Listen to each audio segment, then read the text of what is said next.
इस तरह के क्वेश्चन आपको आईएएस में भी मिलेंगे, स्टेट सर्विसेज के एग्जामिनेशन में भी मिलेंगे। 2025 के आरसीए में, जामिया आरसीए लास्ट 2 क्वेश्चन थे दर्रों पे। कौन कौन से 2 क्वेश्चन थे भाई? बहुत पूछता है इसमें जामिया आरसीए में ये क्वेश्चन, रूबल खाली। इसकी वजह से दुनिया में एक क्लाइमेट है जो अक्सर पूछा जाता है, पेटेंट क्वेश्चन है यूपीएससी का, स्टेट सर्विसेज का, आरसीए का, और बहुत इंपॉर्टेंट ये इस साल हमने यूपीएससी के लिए भी इसको इंपॉर्टेंट टिक किया है, पंचपत माली को। आप इसको एक आधार बनाओ, पैरामीटर बनाओ कि क्वेश्चन का आपका स्टैंडर्ड ये होगा जामिया आरसीए में, और इसके आजू बाजू की, इसके इर्द गिर्द की चीजों को आपको तैयार करनी है। आई एम जीरो बनी, today I am present here with Jamia RCA 2025 and 2024 geography component questions. Let's start with the first question of 2025. Okay, 2025 का पहला क्वेश्चन ज्योग्राफी से आप देख सकते हैं। देखो दोस्तों क्या कह रहा है। तो जब भी रीजन असर्शन के क्वेश्चंस हों तो हमें क्या करना है कि दोनों स्टेटमेंट को इंडिपेंडेंटली सोचना है, राइट? तो पहला स्टेटमेंट क्या कह रहा है? देखो दोस्तों, फर्स्ट स्टेटमेंट कह रहा है कि दुनिया के जितने भी हॉट डेजर्ट्स हैं वो कहां पर होते हैं? कॉन्टिनेंट्स के वेस्टर्न मार्जिन पर, right? In the tropical region. Tropical region आपको पता है 30 degree north to 30 degree south, right? तो इसका क्या रीजन होता है? इसका रीजन ये होता है कि trade winds normally blow from eastern margin of the eastern part of the continent towards the western part of the continent. व्यापारिक पवने जो है, ट्रेड विंड्स जो है, वो कॉन्टिनेंट के ईस्ट से, eastern part of the continent से किधर जाती है? वेस्ट की तरफ जाती है, जिस कारण उसके अंदर मॉइस्चर कंटेंट कम हो जाता है। और फाइनली डेजर्ट कहते किसको हैं? तो any part of the world which receives less than 25 centimetre of rainfall is known as desert. तो दुनिया का वैसा कोई भी इलाका जहां 25 सेंटीमीटर से कम बारिश होती है वो डेजर्ट कहलाता है। तो चाहे वो एशिया हो, चाहे North America, South America, Africa, Australia, इन तमाम सारे कॉन्टिनेंट्स के वेस्टर्न पार्ट में आपको डेजर्ट मिलेंगे, क्योंकि ट्रेड विंड ईस्टर्न पार्ट में बारिश करती है। तो अगर इस स्टेटमेंट को हम देखें कि hot deserts are found in the western margins of the tropical region, ये स्टेटमेंट तो अपने आप में सही है। अब उसका एक्सप्लेनेशन क्या दे रहा है? ये रीजन क्या बता रहा कि global pressure belts shift north south according to the movement of the sun. जैसा कि हम लोग जानते हैं there are 7 pressure belt on the globe, और इसका एक ट्रिक भी है, hill low. Polar high pressure belt, sub polar low pressure belt, sub tropical high pressure belt and equatorial low pressure belt. Wind हमेशा हाई प्रेशर से low pressure की ओर blow करती है।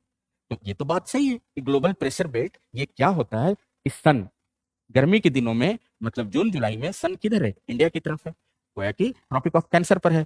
तो सारे प्रेशर बेल्ट 5 डिग्री ऊपर की तरफ शिफ्ट हो जाते हैं। और जैसे ही दिसंबर के टाइम सूरज ऑस्ट्रेलिया की तरफ जाता है, गोया कि कहने का मतलब कि आपके ट्रॉपिक ऑफ कैंसर की तरफ जब होगा सन हमारा, वहां पे जब ओवरहेड होगा, ऑस्ट्रेलिया के सर के ऊपर होगा, तो क्या होगा? सारे प्रेशर बेल्ट को साउथ की तरफ शिफ्ट कर लेता है, राइट? तो ये स्टेटमेंट भी अपने आप में सही है, लेकिन ये स्टेटमेंट इसको जस्टिफाई तो नहीं कर रहा है ना, इसका एक्सप्लेनेशन तो नहीं कर रहा है। ये स्टेटमेंट तो अपने आप में सही है, असर्शन भी सही है और रीजन भी सही है, लेकिन रीजन असर्शन को जस्टिफाई नहीं कर रहा है। ये तो नहीं एक्सप्लेन कर रहा है कि ग्लोबल प्रेशर बेल्ट के शिफ्ट होने से आपके हॉट डेजर्ट्स बनते हैं। तो देखिए क्या ऑप्शन हो। इस तरह के क्वेश्चन आपको आईएएस में भी मिलेंगे, स्टेट सर्विसेज के एग्जामिनेशन में भी मिलेंगे। तो क्या करना है, अब देखिए कि both A and R are true but R is not the correct explanation of A। यानी कि कौन सा स्टेटमेंट सही हुआ? इसका बी स्टेटमेंट सही हुआ। थोड़ा सा इस क्वेश्चन पे और जरा सा हम डिटेलिंग कर दें इसको आपको। देखिए, शायद आपने क्लासेस पढ़ी है ज्योग्राफी की, तो थोड़ा देखा जाए इसको। ये ग्लोबल विंड्स हैं, गौर करो दोस्तों, कौन कौन से विंड होते हैं देखा जाए प्लीज इस बोर्ड पे। This is equator, right? तो येलो वाला कलर किस चीज को डिनोट कर रहा है? ये trade wind of northern hemisphere, trade wind of northern hemisphere. This one trade wind of southern hemisphere, trade wind of southern hemisphere. जैसा कि आपको मालूम है ये 30-35 का बेल्ट है, ठीक है? 30-35 डिग्री नॉर्थ, ये 30-35 डिग्री साउथ। तो विंड किधर से किधर जाती है? 30-35 नॉर्थ से टुवर्ड्स इक्वेटर की तरफ ब्लो कर रही है। क्या नाम हुआ इस विंड का? Trade wind of northern hemisphere, yellow colour. Trade wind of southern hemisphere, ये ग्रे ब्राउन कलर, राइट? तो जरा सा देखें, अगर ये विंड है यहाँ साउथ चाइना सी से 10 बाल्टी पानी लेके चले तो सबसे पहले कहाँ टकराएगा? फिलीपींस, वियतनाम, लाओस, कंबोडिया, इन इलाकों में बारिश करेगी। हो सकता है कभी किसी साल पूछ ले ये कि एशिया के इस रीजन में, या वर्ल्ड का मैप देके शेड कर दें, पूछ दें कि यहाँ सालों भर बारिश क्यों होती है। Why this region of Asia receives rainfall throughout the year? Due to what? Trade winds. Trade winds blow from east towards west. Okay, they carry moisture from the nearby adjacent adjacent water body, and whenever they strike to the coast, they provide rainfall. As soon as these winds penetrate, these winds go much deeper inside the continent, they loses their moisture. Okay, क्या होगा? ये wind यहाँ तट के पास टकराएगी। जैसे जैसे, मोटे भाषा में अगर हम कहें कि अगर ये 20 बाल्टी पानी लेके आ रही है तो सारा पानी किधर गिरा दिया? ईस्ट की तरफ। और जैसे जैसे वेस्ट की तरफ जाएगी उसका मॉइस्चर खत्म। तो आप देखेंगे थार डेजर्ट किधर है? इंडिया के वेस्ट में। यहाँ देखें ऑस्ट्रेलिया पे अगर हम विचार करें तो ट्रेड विंड्स क्या हो रहा है? These trade winds they carry moisture from the nearby sea, nearby area, and strike with the strike with the Great Dividing Range और Sydney, Melbourne, Gold Coast, Brisbane, इन सारे इलाकों में बारिश करेगी। और जैसे ही विंड अंदर की तरफ आया कॉन्टिनेंट पे तो देखिए क्या होगा? डेजर्ट से। सारे डेजर्ट्स किधर हैं? ऑस्ट्रेलिया के वेस्टर्न पार्ट में। जैसे कौन कौन से डेजर्ट है? जैसे number 1 Great Sandy Desert, then Great Victoria Desert, Gibson Desert, Simpson Desert, Tanami Desert. ये डेजर्ट भी आ सकता है एग्जाम में, है ना? ये डेजर्ट्स का हमें नॉलेज रखना। या सारे कॉन्टिनेंट्स के वेस्ट में, not only India, Australia, Africa में देखिए, विचार करें। अब इसमें आप क्या देख पा रहे हैं? ऑस्ट्रेलिया में ट्रेड विंड कहां से शुरू हो रही है? अफ्रीका के नॉर्दर्न पार्ट में येलो वाला जो विंड है, ये कौन सा विंड है? Trade wind. तो कहां से स्टार्ट हो रहा है? लैंड से कि ओशियन से? ये ओशियन नजर आ रहा है आपको? लैंड से स्टार्ट हो रहा है। Thank God. तो क्या इसके अंदर कोई मॉइस्चर है? नहीं, तो ऑलरेडी सूखा हुआ है भैया। देखो ये सबसे बड़ा डेजर्ट, तो दुनिया का सबसे बड़ा डेजर्ट कौन सा? सहारा। क्यों सबसे बड़ा डेजर्ट है? Why Sahara is the largest desert of the world? In other cases, trade winds are originating from the sea, from the ocean. But in case of here in North Africa, trade winds are originating from land masses itself. धरती से ही start हो रहा है, तो उसके अंदर कोई moisture होगा? नहीं। तो यहाँ बारिश होगी? नहीं। तो दुनिया का वैसा कोई भी इलाका जहाँ 25 सेंटीमीटर से कम बारिश हुई, क्या कहलाएगा? डेजर्ट कहलाएगा। जैसे इंडिया के वेस्टर्न पार्ट में थार डेजर्ट, जैसे सहारा डेजर्ट। एक और आप देख सकते हैं यहाँ रूब अल खाली डेजर्ट। बहुत पूछता है इसमें जामिया आरसीए में ये क्वेश्चन। रूब अल खाली सऊदी अरबिया और यमन ओमान के बीच बाउंड्री बनाता है। रूब अल खाली 1/4 खाली, 1/4 मतलब 25%, 1/4 एम्प्टी, 1/4 खाली, राइट। देखिए थार डेजर्ट, रूब अल खाली डेजर्ट, सहारा डेजर्ट। ऑस्ट्रेलिया में हमने देखा great Victoria, Great Sandy, Gibson, Simpson and Tanami. ठीक उसी तरह से अफ्रीका के सदर्न पार्ट में देखो बॉस, ट्रेड विंड ये कहां बारिश कर रही है? Madagascar, Mozambique, Tanzania. These winds are carrying moisture from the ocean. आके क्या किया? यहाँ टकराया, कोस्ट पे तो बारिश हो गई। But as soon as these winds reach, penetrate much inside the continent, और ज्यादा अंदर तक गया, उसका सारा मॉइस्चर क्या हो गया? खत्म। The Kalahari Desert, maximum extension present in found in Botswana. So till now what we have learned, trade winds they bring moisture in the eastern part of the continent.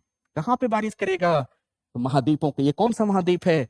Asia. Asia के eastern part में। तो क्या चारों तरफ? नहीं, हम इस belt की बात कर रहे हैं, ट्रॉपिकल रीजन की बात कर रहे हैं। ट्रॉपिकल रीजन के ईस्टर्न साइड में, ट्रॉपिकल रीजन के ईस्टर्न साइड में, कॉन्टिनेंट के ईस्टर्न साइड में, कॉन्टिनेंट के ईस्टर्न साइड में। जरा सा लास्ट 2 कॉन्टिनेंट है, इनको भी देख लें। आप देख सकते हो ये कौन सा कॉन्टिनेंट है? North America. ट्रेड विंड कहां से आ रही है? Gulf of Mexico, Atlantic Ocean, Sargasso Sea, यहां से आई 20 बाल्टी पानी लेके। कहां मॉइस्चर कैरी किया? फ्लोरिडा, मेक्सिको की कोस्ट पे इस तरफ बारिश किया। जैसे ही ये विंड अंदर की तरफ जाएगा सूख जाएगा। कहां पे? तो देख सकते हैं मोहावी डेजर्ट, सोनोरन डेजर्ट। ठीक है, बात समझ पा रहे हैं? मोहावी डेजर्ट, सोनोरन डेजर्ट कहां पर है? कॉन्टिनेंट के हाँ वेस्टर्न पार्ट में। इतना तो आइडिया है। ये नॉर्थ होता है, ये साउथ होता है, इधर ईस्ट होता है, इधर वेस्ट होता है। ये कौन सा continent? North America. North America के वेस्ट में ये कौन सा डेजर्ट हो गया? मोहावी। एक मोहावी वहां का ट्राइब है, मोजावे या मोहावे। और जस्ट उसके साउथ में एक डेजर्ट है, क्या नाम है? सोनरन डेजर्ट। छोटी क्लासेस होती तो एक ही में हम लोग पढ़ा देते, चलो भाई मोहावे डेजर्ट। लेकिन बड़ी क्लासेस में अब इसको दो डिस्टिंक्ट अलग अलग हो गया है ना, एक मोहावे डेजर्ट और दूसरा सोनरन डेजर्ट। मेरी बात समझ पा रहे हैं लोग? नेक्स्ट देखिए अगला। अगर आप दिल्ली जैसे शहर में बजट में आईएएस की तैयारी करना चाहते हैं तो इस वीडियो को एंड तक जरूर देखें। ये है बनो आईएएस। इसको रन करने वाले हैं UPSC qualified ex civil servant and Jamia RC alumni. यहाँ की फैकल्टी को ना केवल यूपीएससी एग्जाम का एक्सपीरियंस है बल्कि पढ़ाने का भी सालों का एक्सपीरियंस है। ये एक्सपर्ट फैकल्टी हर टॉपिक को अच्छे से एक्सप्लेन करते हैं, उसके बाद हर टॉपिक को डिक्टेट करते हैं ताकि आपके पास अपने खुद के हैंड रिटन नोट्स हो। साथ ही क्लास में प्रीलिम्स और मेंस के प्रीवियस ईयर क्वेश्चन को सॉल्व किया जाता है और डिस्कस भी किया जाता है। यहाँ पे आपको सिविल सर्वेंट्स जैसे कि आईएएस, आईआरएस और एक्स सिविल सर्वेंट्स साथ के साथ जामिया आरसी के एलुमनाइज आपको पर्सनल मेंटरशिप देते हैं। डेली आंसर राइटिंग जो कि सारे टॉपर्स रिकमेंड करते हैं, इस पर यहाँ पे बहुत फोकस किया जाता है जो कि बाकी कोचिंग्स में नहीं होता है। इसके साथ ही आपको मिलती है प्रीलिम्स और मेंस की टेस्ट सीरीज जो आपको एग्जाम के लिए रेडी करती है। यहाँ के अगर हाईलाइट्स की बात करें तो स्मॉल बैच साइजेस जिसमें 60 स्टूडेंट्स होते हैं और जीएस कोर्स के साथ आपको एसए और सीसैट की क्लासेस भी होती है जिसके लिए आपको अलग से पे करने की जरूरत नहीं है। और ये लोकेटेड है सुखदेव विहार मेट्रो स्टेशन के बिल्कुल सामने। तो देर किस बात की, आज ही स्टार्ट करें और अपने यूपीएससी के सपने को साकार करें। थैंक यू फॉर वॉचिंग बनो आईएएस।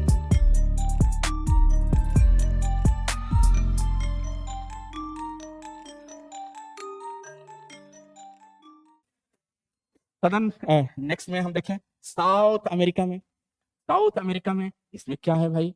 तो साउथ अमेरिका में अगर आप देखेंगे तो कहाँ पे बारिश कर रही है? Trade wind, it brings trade wind. ये कहाँ बारिश कर रही है? ब्राजील के ईस्टर्न कोस्ट पे। और वेस्ट की तरफ जाते जाते ये सूख गई, आटाकामा डेजर्ट। कौन सा डेजर्ट? Atacama desert. तो एक बार फिर से जरा सा हम देख लें ब्रीफ में। Trade winds, trade winds, trade winds का बेल्ट है boss. Trade winds, trade winds का बेल्ट है। ट्रेड विंड्स कहाँ बारिश कर रही है? कॉन्टिनेंट के ईस्ट में, कॉन्टिनेंट के ईस्ट में, कॉन्टिनेंट के ईस्ट में, कॉन्टिनेंट के ईस्ट में। कौन सा कॉन्टिनेंट? अफ्रीका। ईस्ट में कौन सा कॉन्टिनेंट? ऑस्ट्रेलिया। ईस्ट में। वेस्ट की तरफ जाते जाते सूख गई, इस वजह से यहाँ डेजर्ट है। वेस्ट की तरफ जाते जाते सूख गई, थार डेजर्ट, रुबल खाली डेजर्ट। ईरान में दो डेजर्ट, दस्ते लुत और दस्ते कबीर। कहते हैं दरियाए नमक, बहुत न्यूज में चल रहा है, इसको देख के जाना है। ईरान, दस्ते लुत और दस्ते कबीर। उस कहते हैं पर्शियन में दरियाए नमक, नमक का दरिया है और डूब के जाना है। ओके, तो ईरान में ये हो गए। उसी तरह से trade wind originating on the continent itself. देखिए Sahara desert, Nubian desert. Okay, North America में Mojave desert, Sonoran desert. South America में आटाकामा डेजर्ट और अफ्रीका के सदर्न पार्ट में कालाहारी डेजर्ट। तो ये सारे डेजर्ट्स क्या हैं? कॉन्टिनेंट के वेस्टर्न पार्ट में हैं, राइट। चलिए नेक्स्ट देखिए अगला।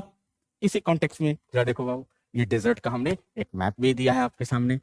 ओके, फिर से रिपीट कर दें। मोहावी, सोनरन, आटाकामा, कालाहारी, सहारा, रुबल खाली, Thar, great Victoria, Great Sandy, Tanami, Simpson और गिब्सन। राइट, ये दो कोल्ड डेजर्ट हुए, लेकिन उनका लोकेशन किसी और कॉन्टेक्स्ट में हम लोग देखेंगे। कोल्ड डेजर्ट 30 डिग्री से ऊपर होता है। This one Gobi cold desert China में, पैटागोनिया कोल्ड डेजर्ट अर्जेंटीना में।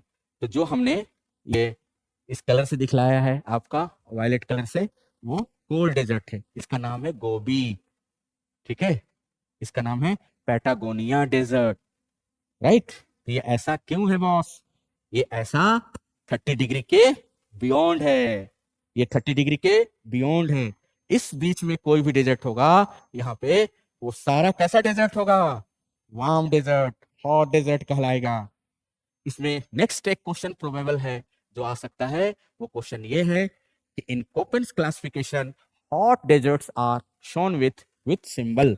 तो आप देख सकते हैं दोस्तों कि हॉट डेजर्ट्स को रिप्रेजेंट करने के लिए कोपेन ने एक सिंबल यूज किया था, capital B capital W. Right, hot desert, hot desert. Hot desert, capital B capital W, capital B capital W, capital B capital W, capital B capital W का मतलब होता है हॉट डेजर्ट, राइट। इसके मुताबिक कोपेंस के climatic classification के मुताबिक, right. ये भी एक प्रोबेबल क्वेश्चन हो सकता है। नेक्स्ट देखें दोस्तों, इसी क्वेश्चंस के कॉन्टेक्स्ट में जरा से देखो, शायद आपने पढ़ा हो, राइट। क्या है यहां, तो देखिए दिस वन इक्वेटर, ये इक्वेटर है 0 degree, equator 0 degree, okay. Colour दूसरा ले लें, रेड ले लेते हैं, चलो। Equator 0 degree, right. दूसरा tropic of Cancer 23.5 north. Next है ट्रॉपिक ऑफ कैप्रिकॉर्न 23.5 साउथ। तो हम क्या बताना चाह रहे हैं इस इमेज से, इस डायग्राम से हम आपको क्या बताना चाह रहे हैं, तो देखो दोस्तों, जून के टाइम सूरज, ये सन जून के टाइम कहां पर होगा, नॉर्दर्न हेमिस्फीयर में, ठीक है। दिसंबर के टाइम सूरज कहां होगा, ठीक है, सदर्न हेमिस्फीयर में, राइट। ये देखिए सूरज कहां पे होगा दिसंबर के टाइम, सदर्न हेमिस्फीयर में, और जून के टाइम नॉर्दर्न हेमिस्फीयर। और ये स्टैटिक जो हम लोग पढ़ते हैं एक आइडियल के तौर पे, है ना, ये मार्च और सितंबर के time exactly the sun exactly lies near the equator, the sun exactly lies at the equator in the month of March and September. इसको हम बोलते हैं equinox. Equi means equal, nox means sunshine, equal sunshine कब होता है boss, दिसंबर के time, ये मार्च और सितंबर के टाइम होता है, ओके जी। हाँ, अभी इक्विनॉक्स चल रहा है इंडिया में, मार्च का महीना चल रहा है, ठीक है, अप्रैल चल रहा है। दस्ते लूत और दस्ते कबीर तो एबव 30 डिग्री में दिखा रहा है, और ये तो हॉट डेजर्ट है। हाँ, तो कहाँ तक हम एक्सटेंशन मानते हैं, हमने क्लास के वेरी फर्स्ट लाइन स्टार्टिंग में हमने क्या बोला कि 30 से 35 डिग्री तक माना जाता है। 30 डिग्री बच्चों के लिए, छोटी क्लास के लिए 30 degree north to 30 degree south tropical region या टॉरिड रीजन, लेकिन उसका एक्सटेंशन थोड़ा सा ऊपर तक होता है, 5 डिग्री ऊपर तक, जिसको हम सब ट्रॉपिकल रीजन बोलते हैं। जैसे दिल्ली हम लोग किस में, सब ट्रॉपिकल रीजन में, पंजाब भी सब ट्रॉपिकल रीजन में, गुजरात सब ट्रॉपिकल, वो भी थोड़ा सा ऊपर है ना, तो वहां का थोड़ा सा वहां पे गर्मी पड़ेगी जी, मार्च और सितंबर में। तो equi means equal, nox means sunshine, equal sunshine, है ना। तो देखो दोस्तों, गौर किया जाए, तो जब मार्च और सितंबर के टाइम, ये आइडियल पोजीशन है हमारा, जो किताबों में मिलता है, जो हमें पढ़ाया जाता है बचपन से कि मार्च और सितंबर के टाइम, है ना। देखिए इक्वेटर के आसपास कैसा प्रेशर है, क्या लिखा हुआ इस इमेज में, लो प्रेशर, राइट। 30-35 पे कैसा प्रेशर है, ये हाई प्रेशर। 30-35 साउथ पे कैसा प्रेशर है, हाई प्रेशर, राइट। अब जरा देखो दिसंबर के टाइम क्या हो रहा है, गौर करो, ये प्रेशर बेल्ट थोड़ा नीचे आ गया, ये सूरज किधर जा रहा है, एकदम लेमैन लैंग्वेज में समझो, ज्योग्राफी बहुत आसान है। सन किधर मूव किया दिसंबर में, ऑस्ट्रेलिया की तरफ।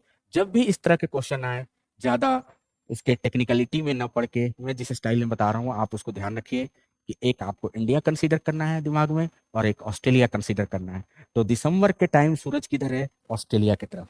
The sun is vertically overhead near Australia in the month of December. So what will happen, all these pressure belts are pulled little bit southward.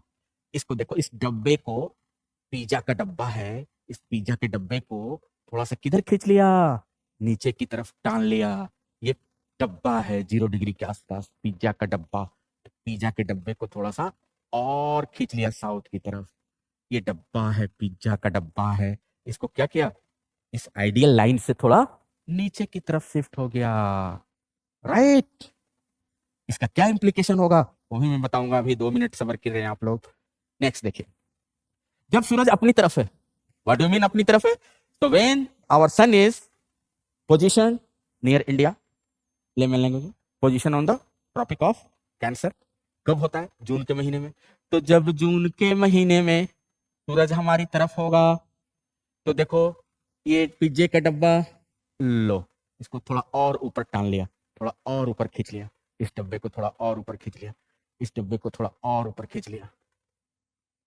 Practically this should be the ideal condition what we have learn till now from our care home. यही ना पढ़ते आए भाई हम लोग, रट के चले गए कि 0 degree low pressure, 30-35 high pressure, 30-35 south high pressure. ठीक है, आइडियल है, ये आइडियल कंडीशन है ना। लेकिन ये स्विच करता है, शिफ्ट करता है, किसकी वजह से? सन के मूवमेंट की वजह से। सूरज किधर गया? तो दिसंबर में सूरज ऑस्ट्रेलिया की तरफ है, इन सबको टान लिया 5-5 डिग्री नीचे टान लिया। देखो ये लगभग 5 डिग्री थोड़ा नीचे चला है, ये बेल्ट 5 डिग्री नीचे चला है, ये बेल्ट 5 डिग्री नीचे चला है। ठीक उसी तरह से जून के महीने में ये बेल्ट क्या हो जाएगा? थोड़ा ऊपर चला जाएगा 5 डिग्री। ये देखो ये बेल्ट थोड़ा ऊपर चला जाएगा, ये बेल्ट क्या हो जाएगा? थोड़ा ऊपर चला जाएगा। आशा करता हूं ये बात सबको समझ में आई होगी। आई? ये बात समझ में आई? इससे क्या, इसका क्या इंप्लीकेशन है, क्या होगा इसकी वजह से, सोचो। अब देखो मैं विंड को ले रहा हूं, देखो दोस्तों ये विंड है, मान लो ब्लू कलर से हम शो कर रहे हैं। 30-35 से इक्वेटर की तरफ ब्लो होती है ट्रेड विंड, 30-35 नॉर्थ से इक्वेटर की तरफ ट्रेड विंड, 30-35 साउथ से इक्वेटर की तरफ जाती है ट्रेड विंड, राइट। तो अब बताओ जब ये बेल्ट नीचे चला गया तो क्या होगा? कल को इसका पूंछ poleward side of the trade wind were originating from here, now the trade wind is originating from here much below, right. कल ट्रेड विंड कल तक यहां तक पेनिट्रेट कर रहा था, यहां तक चला जा रहा था, आज ट्रेड विंड सिर्फ यहीं तक छू पा रहा है। ठीक है, नेक्स्ट देखिए, वेस्टर्ली नॉर्मल कंडीशन में ऐसे जा रहा था, वेस्टर्ली नॉर्मल कंडीशन में ऐसे जा रहा था वेस्टर्ली। लेकिन क्या होगा सर्दी के दिनों में दिसंबर में, when sun is position near Tropic of Capricorn, what will happen? Now the westerly winds are originating from here. In earlier scenario, in earlier case, they were rising from this portion, this belt. Now they are rising from here. समझ में आई बात? Perfect. और देखिए southern hemisphere का trade wind normal condition में भाई यहां से स्टार्ट हो रहा था, अब देखो यहां से स्टार्ट हो रहा है, इस जगह से स्टार्ट हो रहा है, पहले यहां से स्टार्ट होता था। ठीक है, इसकी वजह से दुनिया में एक क्लाइमेट है जो अक्सर पूछा जाता है, पेटेंट क्वेश्चन है यूपीएससी का, स्टेट सर्विसेज का, आरसीए का, है ना। क्या पूछता है? मेडिटेरेनियन क्लाइमेट किस कारण से होता है? Why do we get the Mediterranean type of climate? Okay, तो देखिए ट्रॉपिक ऑफ कैंसर, यहां देखिए जून जुलाई के वक्त आप इमेजिन करो कि दिस वन मेडिटेरेनियन सी है, शॉर्ट में हम लिख रहे हैं suppose Mediterranean Sea. In normal circumstances in other month of the year, what happens in the Mediterranean region?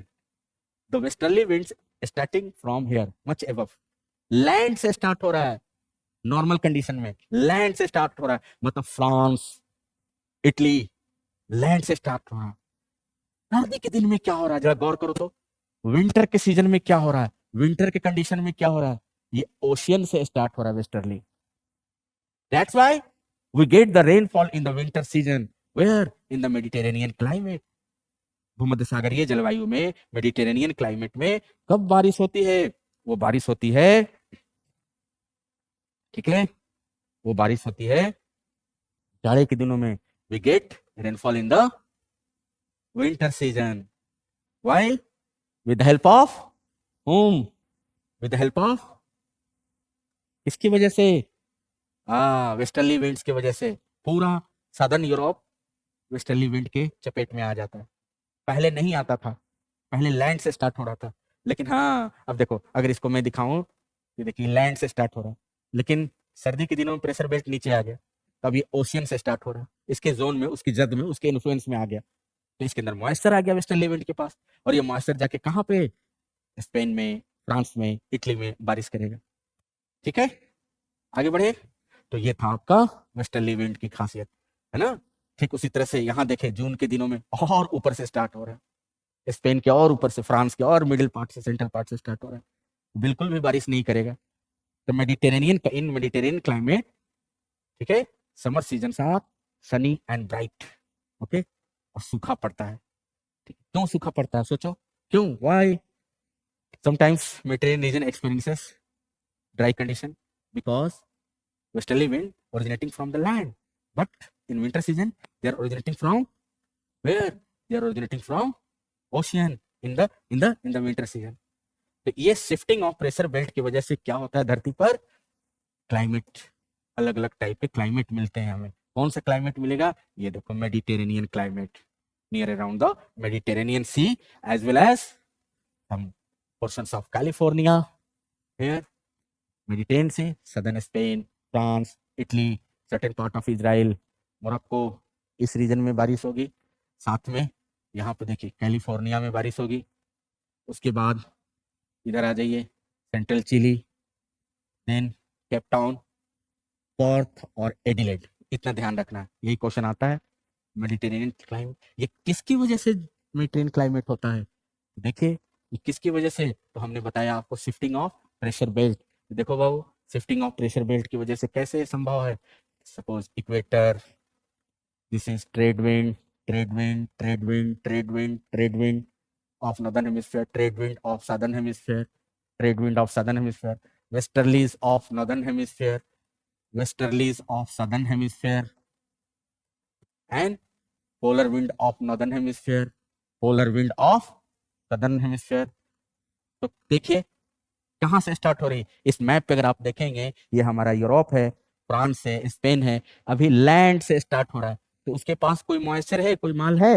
नहीं है। क्यों? क्योंकि लैंड से स्टार्ट हो रहा है। लेकिन सर्दी के दिनों में प्रेशर बेल्ट किधर शिफ्ट हो गया? थोड़ा सा नीचे आ गया।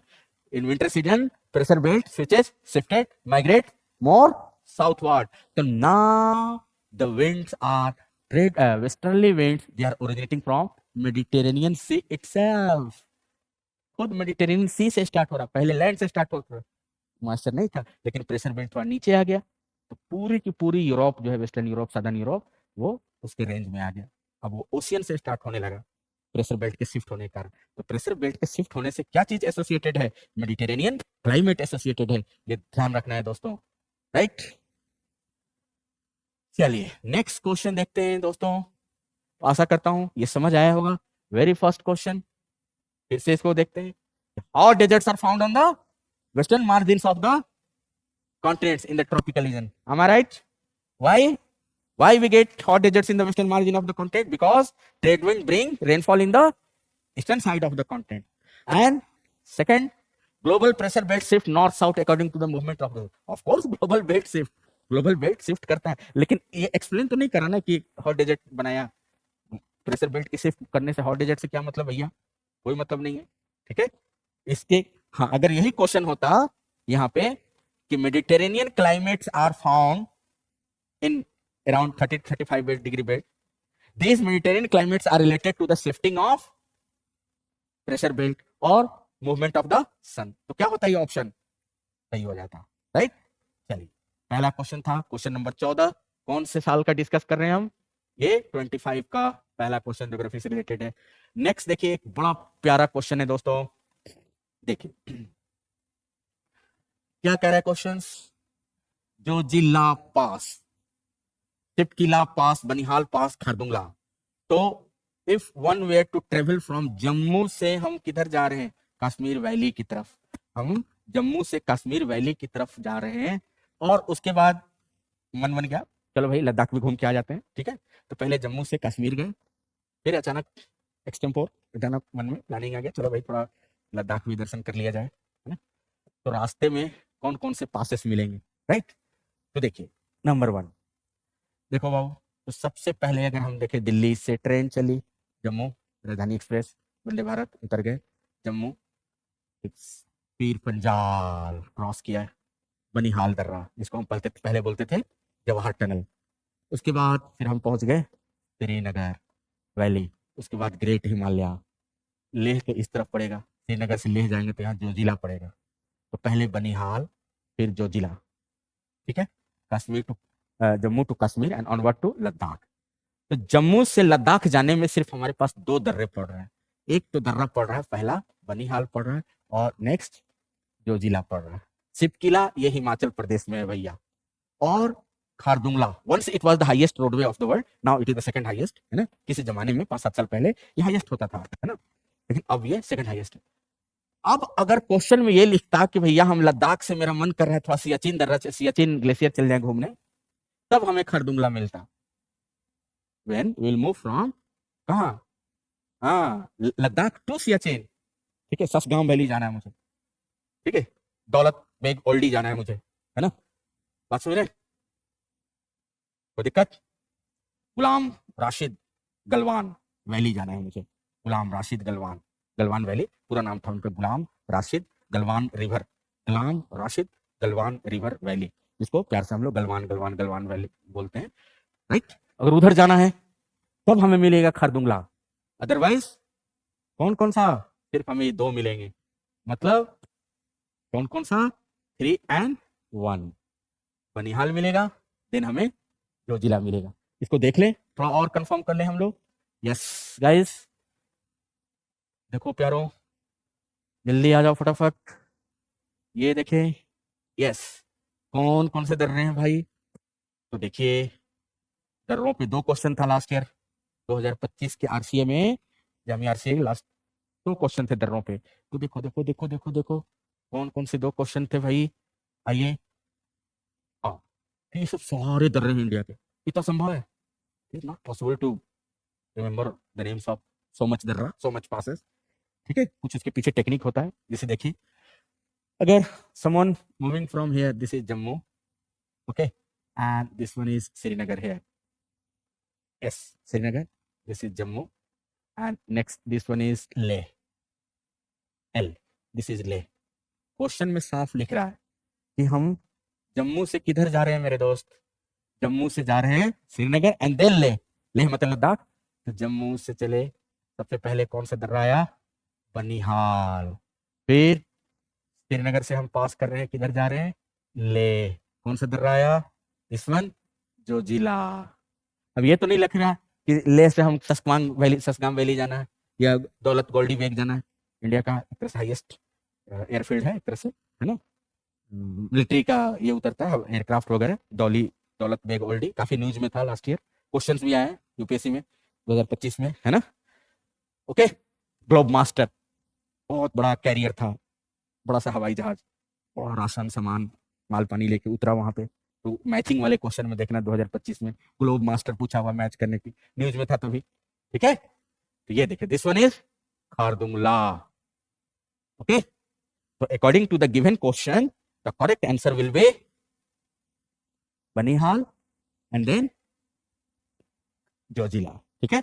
अगर हाँ क्वेश्चन ये कहता है कि हम लेह से इधर जा रहे हैं गिलगिट की तरफ, ससगांव वैली की तरफ, सियाचिन की तरफ, तो हमको खारदुंगला पड़ता, या क्वेश्चन में ये होता है कि श्रीनगर से हम गिलगिट जा रहे हैं इधर पीओके की तरफ, तो हमारा आ जाता कौन सा, बुर्जिल, ठीक है। चलिए, आशा करता हूँ समझ आया होगा सबको, श्योर। चलिए नेक्स्ट आइए, अगला क्वेश्चन, क्वेश्चन नंबर 21 आ जाओ दोस्तों, क्वेश्चन नंबर 21 क्या बता रहा है भाई, question number 21, arrange the following physical features of India sequence from south to north, क्या क्या है, तो भारत का जितने भी फिजिकल फीचर का क्या मतलब, वैसी तमाम चीजें जिसको गॉड ने बनाई है, all those things created by nature, ईश्वर अल्लाह वाहेगुरु, क्या क्या चीजें मिलती हैं, देखिए, तो गौर किया जाए, देखो बंधु, तो इंडिया का मैप में अगर हम देखें, देखो पहला है गंगा यमुना दोआब, सॉरी इसको ले लें जरा सा मैप, एक सेकेंड, या अगर इंडिया का फिजिकल फीचर है ये, इंडिया का पॉलिटिकल मैप मान ले थोड़ी देर, है ना, तो देखिए कार्डमम हिल्स समवेयर, यहाँ पर है कार्डमम हिल्स, केरल और तमिलनाडु के बॉर्डर पर। दूसरा देखिए, नेक्स्ट कह रहा है शिवालिक, तो शिवालिक तो कुछ समवेयर यहाँ पे पड़ेगा भैया, शिवालिक अभी मैप में भी दिखा रहे हैं, cardamom, this one Shivalik, Narmada river यहाँ है, विंध्या रेंज इस जगह पे, और गंगा यमुना दोआब, ठीक है। तो इसका आंसर क्या होना चाहिए, सबसे पहले देखो 4 कार्डमम हिल, यानी कि ये ऑप्शन किसी कीमत पे नहीं हो सकता, ये ऑप्शन किसी कीमत पे नहीं हो सकता, तो 4 मतलब कार्डमम हिल, ठीक है। उसके बाद देखिए 4 के बाद 3 नर्मदा, बिल्कुल सही, उसके बाद विंध्या 2, 4 3 2, फिर एक क्या हो गया, गंगा यमुना दोआब, और देन शिवालिक से चुनाव। तो ये 20 इसका सही आंसर है। ओके, देखो दोस्तों कैसे, इसका थोड़ा मैप दिखा दूं आपको। Right, yes yes yes yes, आ जाओ। This is physical map of India, आप ही के लिए लाया हूँ टांग के इसको, बहुत मेहनत से। तो उतनी मेहनत से आप लोग भी याद कर लें सारे, और उतनी मेहनत से आपने क्लास अटेंड की होगी, हो जाएगा सिलेक्शन। देखिए क्या है, कार्डमम हिल्स, इस मैप पे कार्डमम हिल्स। सेकंड देखो बाबू, सेकंड ऑप्शन क्या था, नर्मदा रिवर, देख लो भाई। उसके बाद क्या था, Vindhya mountain, this one Vindhya range. Okay, देख सकते हैं नर्मदा रिवर, फिर विंध्या रेंज। उसके बाद दिस वन गंगा यमुना दोआब, ठीक है, गंगा यमुना दोआब। इसी दोआब को तो लेकर पूरी हिस्ट्री में लड़ाई चली। हर्षवर्धन कैपिटल को कहाँ से कहाँ ले गया था, हर्षवर्धन, ये देखो हरियाणा में एक जगह थानेश्वर, थानेश्वर से कहाँ ले गया था, पुष्यभूति डायनेस्टी, थानेश्वर से ले गया था वो कन्नौज, कन्नौज ले गया था। क्यों ले गया था कि गंगा यमुना दोआब, दो मीन्स टू, आब मीन्स पानी, दो नदियों के बीच का पानी दोआब, क्योंकि वो बड़ा आर्मी रख सके हर्षवर्धन, है ना। नाम सुने लोग ना, पुष्यभूति डायनेस्टी, पोस्ट गुप्ता, गुप्ता के टूटने के बाद, है ना। तो थानेश्वर, थानेसर, थानेसर से कहाँ ले गया, हाँ, शेख चिल्ली का मकबरा, हरियाणा का ताजमहल कहा जाता है, ठीक है, शेख चिल्ली का मकबरा, ठीक है, शेख चिल्ली टॉम, थानेसर से ले गया कहाँ, कन्नौज। और उसी कन्नौज को लेके बाद में इतनी लड़ाइयां हुई, इतनी लड़ाइयां हुई, हिस्ट्री में हम लोग पढ़ते थे 7th क्लास में, ट्रिपटाइट वार, त्रिपक्षीय संघर्ष। इधर से पाला, पाल लोग बंगाल से, भाई मैं कैप्चर करूंगा कन्नौज को। इधर आ गए दूसरा गुज्जर प्रतिहार, भाई राजा भोज, मैं कैप्चर करूंगा। इधर से राष्ट्रकूदा, ठीक है, कौन सा, दंती दुर्ग, ध्रुव, गोविंद, भाई मैं कैप्चर करूंगा।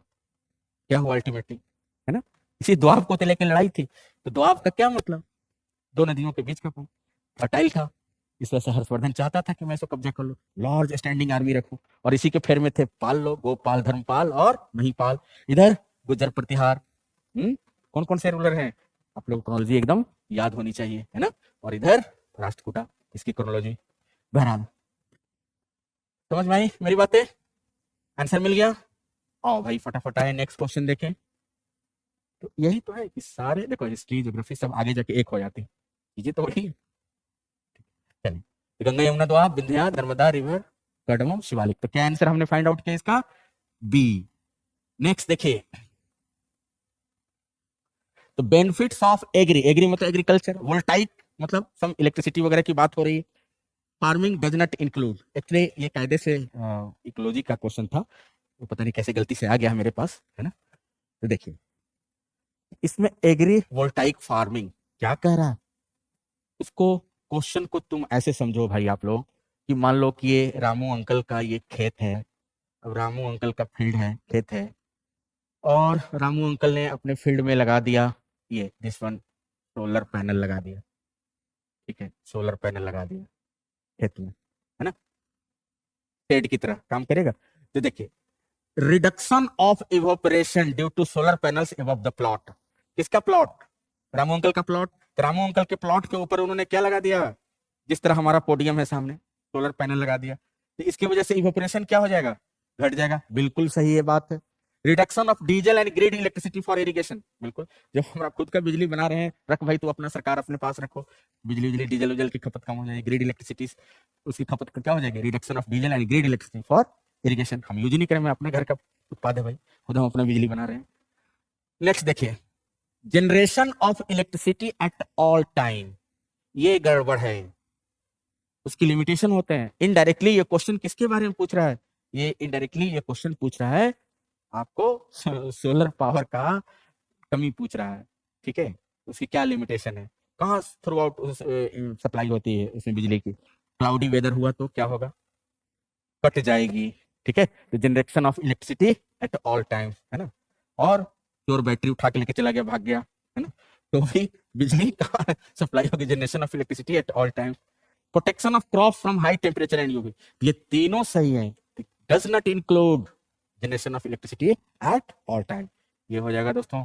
नेक्स्ट देखिए, अगला है क्वेश्चन नंबर 25, RCA 25 2025 का क्वेश्चन है। देखो दो हमने स्टार्टिंग में ही कहा था कि पासेस पे दो क्वेश्चन पूछ दिए हैं सन 2025 में RCA जामिया RCA में।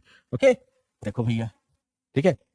अब अपना टेस्ट करो, आप लोगों ने अगर पढ़ा है तो गो थ्रू पूरा रिवीजन के, हम तो रिवीजन के पर्पज से आए और आपको एक आइडिया लग जाए, आपके रिवीजन भी हो जाए, और जो लोग हमें देख रहे हैं, वॉच कर रहे हैं पहली बार, जिनसे आमना सामना हुआ है, तो जान जाए, ठीक है। लैबा sir I am not getting anything, sir how can I understand map. लो तो उसके लिए तो पूरा फुल कोर्स ज्वाइन करना पड़ेगा ना जी लैबा, तो बीच में अच्छा सिर्फ RCA के लिए कर रहे हैं ये लोग, तो भाई मैप तो उसके लिए अलग से क्लास लगानी पड़ेगी आपकी, है ना लैबा, ठीक है। मैं तो ये मान के चल रहा हूँ कि आप लोगों ने पढ़ा हुआ है, हम सिर्फ RCA का पार्ट डिस्कस कर रहे हैं क्वेश्चंस को। अब उसके लिए तो पूरी आपको प्रेशर बेल्ट की नॉलेज चाहिए, मॉनसून की नॉलेज चाहिए, जेट स्ट्रीम की नॉलेज चाहिए, कौन कौन से इंडिया में माउंटेन किधर है, कौन कौन सा इंडिया में रिवर किधर है, ठीक है लैबा। तो आइए आप फुल लेंथ कोर्स जो हमारे यहाँ ज्वाइन कीजिए, RCA में हो जाता है तो ठीक है, मोस्ट वेलकम एट बनो IAS, ठीक है। आपको सिखाया जाएगा, प्रॉपर ट्रेनिंग है, तब ना तुमको पता चलेगा भाई क्वेश्चन कहाँ से पता चलेगा पासेस का ये का। वो तो हम मान के चले कि आप लोग पढ़े हुए हैं और हमारे कुछ पुराने स्टूडेंट्स लोग हैं ना जी, थोड़ा सा गो थ्रू हो रखे हैं, उनके लिए तो आसान है रिकॉग्नाइज करना कि ईरान किधर है मैप पे, या कलाहारी डेजर्ट किधर है। चलिए anyway, which of the following mountain passes is not located on the western घाट। देखो तो थाल घाट, भोर घाट, पंचपतमाली और पलक्कड़, ठीक है। देखिए अब इसको कैसे हम पकड़ें, है ना। अब याद करो, शायद आपने अगर क्लासेस सेशंस अटेंड किए हैं सो गुड, नहीं भी किए हैं देखिए कोई बात नहीं, जो लोग नए लोग हैं, इंडिया यहाँ पे कंटिन्यूअस अरेबियन सी के कोस्ट के किनारे किनारे, ये देखो ये वेस्टर्न घाट है, राइट, मोर और लेस कंटिन्यूअस वेस्टर्न घाट। मान लो कोई बंदा रह रहा है मुंबई, अब उसको भाई मुंबई से जाने का है, मान लो मुंबई, ठीक है, उसको सपोज जाना है नासिक, है ना। मुंबई से किधर जाना है, नासिक, तो कैसे जाएगा, बीच में तो आ गया पहाड़, ठीक है, दो दिलों के बीच हमेशा दीवार आ जाती है, दीवार आ गया, पहाड़ आ गया, कैसे जाएंगे भाई मुंबई से नासिक, तो बीच में यहाँ दर्रे बने हुए हैं, इंसान ने खोद के दर्रा बना दिया, मैन मेड पासे से। कुछ नेचुरल भी होते हैं, सुना होगा बिहार में Dashrath Manjhi, mountain man of India, अकेले 22 साल में 22 किलोमीटर पूरा पहाड़ को चीर दिया उन्होंने, पहाड़ का दर्रा बना दिया, है ना। तो मुंबई से नासिक जाने के क्रम में हमको सबसे पहले मिलता है थाल घाट दर्रा, दिस वन इज थाल घाट, मुंबई टू नासिक, ठीक है। कैसे जाएंगे, उड़ के जाएंगे, बीच में डर रहे हैं, है ना, कुछ नेचुरल है कुछ मैन मेड है, तो मुंबई टू नासिक थाल घाट को कनेक्ट करता है। इसके बाद देखिए मुंबई टू पुणे जाना है, पुणे भैया इधर, मुंबई टू पुणे जाना है, तो बीच में माउंटेन में यहाँ दर्रा बना हुआ है, राइट, बीच में दर्रा बना हुआ, मुंबई टू पुणे, ओके। इसको हम बोलते हैं मुंबई टू पुणे भोर घाट पास, मुंबई टू पुणे भोर घाट पास, ओके, बात समझ रहे हैं। चलिए मुंबई टू पुणे भोर घाट पास। नेक्स्ट है पंचपतमाली, ये देखो बाबू, ये ओडिशा में पड़ता है, यहाँ पे पंचपतमाली ओडिशा में है, और बहुत इंपॉर्टेंट, ये इसका इस साल हमने यूपीएससी के लिए भी इसको इंपॉर्टेंट टिक किया है, पंचपतमाली को, बॉक्साइट के लिए है। उसके आसपास के सराउंडिंग रीजन में मयूरभंज, गजपति जी डिस्ट्रिक्ट वहाँ उड़ीसा में, है ना, गजपति जिले में बहुत सारा आयरन ओर है, मयूरभंज में आयरन ओर है, बॉक्साइट है, उसके लिए इंपॉर्टेंट है पचपतमाली यहाँ, ओके, उड़ीसा में। नेक्स्ट देखिए पलक्कड़, पलक्कड़ इज एक्चुअली पाल घाट, यहाँ पे किसी को थ्रिशूर, थ्रिशूर से कोयम्बटूर जाना है, Thrissur to Coimbatore, this is Palakkad, Thrissur to Coimbatore, Thrissur to Coimbatore, Palakkad, okay, Thrissur to Coimbatore, Palakkad, तो थाल घाट, भोर घाट, पलक्कड़, ओके। चलिए कोई दिक्कत, आगे बढ़े, दो क्वेश्चन हो गए आपको पासेस से। तो कौन सा वेस्टर्न घाट में नहीं है, पचपत, हाँ पचपतमाली ओडिशा में है वो। नेक्स्ट देखो बाबू, अगला क्वेश्चन है 2025 वाले में ही नेक्स्ट क्वेश्चन है। अब देखो, विथ रेफरेंस टू क्या? Westerly jet stream. अब jet stream, westerly jet stream के बारे में क्वेश्चन है। Which of the following statement is are correct? First one, it flows in the lower troposphere, its position influences shifting of ITCZ and the arrival of monsoon on Indian subcontinent. Okay, अब देखो, select the correct answer using the codes given below. दो अलग अलग statement है, अब हमें देखना है कि ये दोनों सही है कि गलत है, राइट? तो जेट स्ट्रीम, जैसा जिन लोगों ने क्लास सेशन अटेंड किया है, देखिए क्या होता है jet stream. Jet stream a narrow band of wind circumnavigating around the globe with very high velocity in the upper atmosphere. ये तकरीबन 10 किलोमीटर से भैया ऊपर ही रहता है, 10 किलोमीटर से लेके 16 किलोमीटर धरती के ऊपर, माउंटेन से, ब्रिज से, हिमालय से, एंडीज से, किसी से नहीं टकरा रहा, धरती के ऊपर ये नॉन स्टॉप चारों तरफ घूम रहा है ना? यही विंड ठंडी के दिनों में थोड़ा सा नीचे आ जाती है, राइट? देखो, तो जेट स्ट्रीम क्या समझा हमने? अगर ये हमारी धरती है, किधर से किधर घूम रहा है धरती हमारी, वेस्ट से ईस्ट की तरफ, jet stream they also circum navigate around the globe, ऐसे, और के साथ साथ ये भी घूम रहे हैं। ये दो तरीके के होते हैं, ट्रॉपिकल, सब ट्रॉपिकल जेट स्ट्रीम और सब पोलर जेट स्ट्रीम, ठीक है? और ये सांप की तरह घूमते हैं, ठीक है? ये इसमें शेकिंग होता है, वर्टिकल शेकिंग, जैसे ट्रेन चलती है, vertical shaking, Delhi to Patna, ठीक है, संपूर्ण क्रांति, ठीक है, वर्टिकल शेकिंग, और हॉरिजॉन्टल शेकिंग, हॉरिजॉन्टल शेकिंग भी होती है, वर्टिकल शेकिंग होती है। तो अब जिन लोगों ने पूरी सेशन हमारी अटेंड की है या जो आगे इच्छुक हैं करेंगे, तो हमने पूरी डिटेल में इसका ओरिजिन कैसे, हम तो अब यहाँ ओरिजिन तो नहीं बताएंगे ना भाई, ये जेट स्ट्रीम का है ना, पूरी 1 घंटे की सेशन है ये। क्या बताया था आपको जेट स्ट्रीम में, याद कीजिए लोग, कि जेट स्ट्रीम ये पहली बार सेकेंड वर्ल्ड वार के दौरान खोजा गया था। अमेरिका से पायलट आते थे जापान पे बम गिराने, जब वही एयरक्राफ्ट जापान में बम गिराने के बाद भागता था, दोबारा अमेरिका में जब जाते थे, तो वो लोग जाके उन्होंने रिपोर्ट किया अपने मेट्रोलॉजिकल डिपार्टमेंट को, बॉस ऊपर में कुछ ऊपरी हवा है, कुछ गड़बड़ है, बहुत प्रेत है ना? क्या हो गया भैया? तो देखो, हम लोग जब हवाई जहाज लेके जाते हैं जापान में बम गिराने, तो हमारी वेलोसिटी थोड़ी कम होती है, और जब उधर से बम गिरा के वापस आते हैं तो हमारी वेलोसिटी एयरक्राफ्ट की बढ़ जाती है। बाद में सर्च किया गया कि अच्छा, ये धरती पे सरफेस वर्ल्ड नहीं, ये धरती से रगड़ के, धरती से टच होकर नहीं चलना, जैसे हम लोग धरती से टच होकर चल रहे हैं, हमारे दोनों पैर जमीन पर है। लेकिन जेट स्ट्रीम क्या है? आज मैं ऊपर, आसमां नीचे, ठीक है? यही है जेट स्ट्रीम, धरती से ऊपर, धरती पर रगड़ के नहीं चले, धरती से ऊपर नॉन स्टॉप। तो कहाँ पे कितना ऊपर? तो 10 से 16 किलोमीटर, 10 to 12 किलोमीटर ऊपर। और इसमें 4 फंडामेंटल रूल आते हैं। क्या क्या 4 फंडामेंटल रूल आते हैं? तो ग्रेविटी के कारण वो नीचे जाएगा, नीचे टानेगा, ग्रेविटी के कारण वो सिंक करेगा, फोर्स ऑफ ब्योंसी के कारण, फोर्स ऑफ ब्योंसी के कारण ये ऊपर जाएगा, अप डाउन, ग्रेविटी, आ जाओ बेटा, उड़ो मत, नीचे आओ, नीचे आओ, जेट स्ट्रीम नीचे आओ, क्योंकि लिक्विड है, क्या करता है? ग्रेविटी के अगेंस्ट जो फोर्स लगता है, क्या बोलते हैं? Force of buoyancy. की फोर्स ऑफ ब्योंसी, ये ऊपर जाएगा, ऊपर जाएगा, ऊपर जा रहा है, ग्रेविटी नीचे खींच रही, फोर्स ऑफ ब्योंसी ऊपर खींच रहा है, इस कारण से उसमें क्या होगा? ऑसिलेशन होता है। वर्टिकल शेकिंग फोर्स ऑफ ब्योंसी कारण और ग्रेविटी कारण, और हॉरिजॉन्टल शेकिंग जो होता है वो होता है हमारा एंगुलर मोमेंटम के कारण। किसके कारण? एंगुलर मोमेंटम के कारण। ओके, एंगुलर मोमेंटम का, इस कारण से इसका ये पाथ होता है।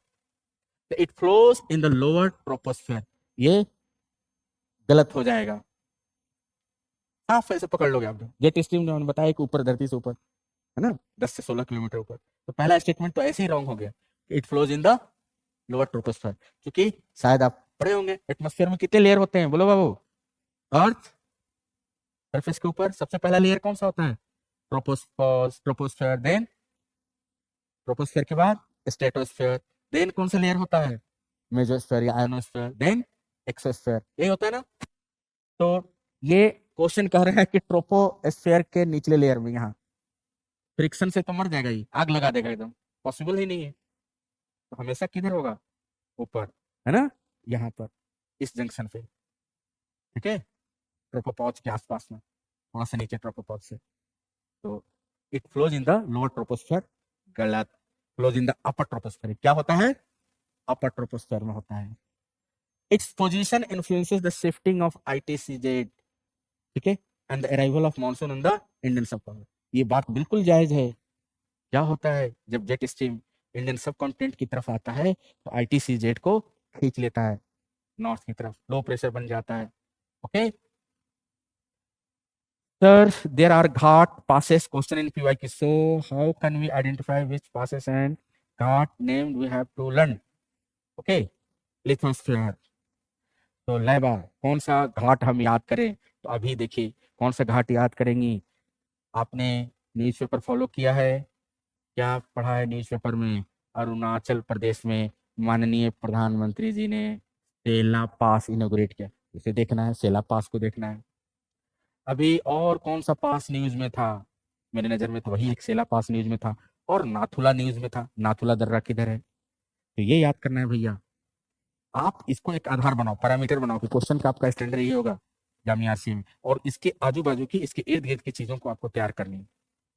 तो एक आसान तरीका है सबसे कम समय में, ठीक है, क्रैक करने का एक रास्ता ये है। बाकी और कोई दूसरा शॉर्टकट मेथड नहीं है। अब 100-150 पासेस हैं, पॉसिबल तो नहीं। हम भी इतने दिन इंस्पायर, हमको थोड़ा याद है 100-150 पासेस कौन कौन से हैं। इतना सारी नदियां हैं दुनिया में, लाखों रिवर हैं, लाखों माउंटेन है, कभी संभव है? पॉसिबल है नहीं ना।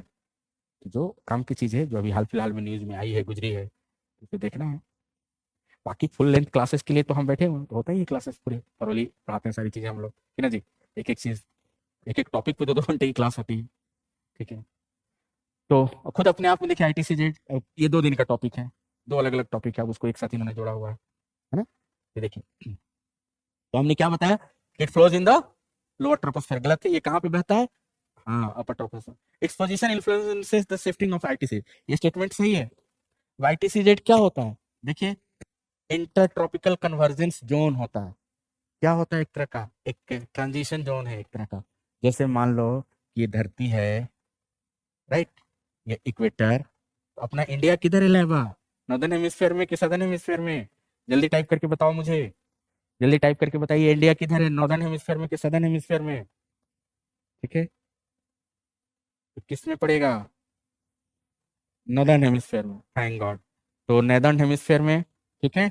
अभी देखो बोल रही है साउदर्न हेमिस्फीयर में, वाह। मतलब तो इंडिया किधर है?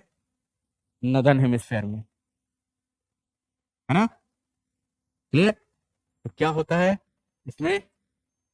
देखिए, ट्रेड विंड का इलाका है, ये है ट्रेड विंड का इलाका, साउदर्न हेमिस्फीयर का ट्रेड विंड है। इक्वेटर से अपोजिट डायरेक्शन में कुछ विंड्स चलती हैं, इक्वेटर से अपोजिट डायरेक्शन में कुछ विंड चलती हैं, ठीक है। इक्वेटर से अपोजिट डायरेक्शन में कुछ विंड्स चलती हैं, उसको हम बोलते हैं, ये देखो, इक्वेटोरियल वेस्टर्ली, इक्वेटोरियल वेस्टर्ली।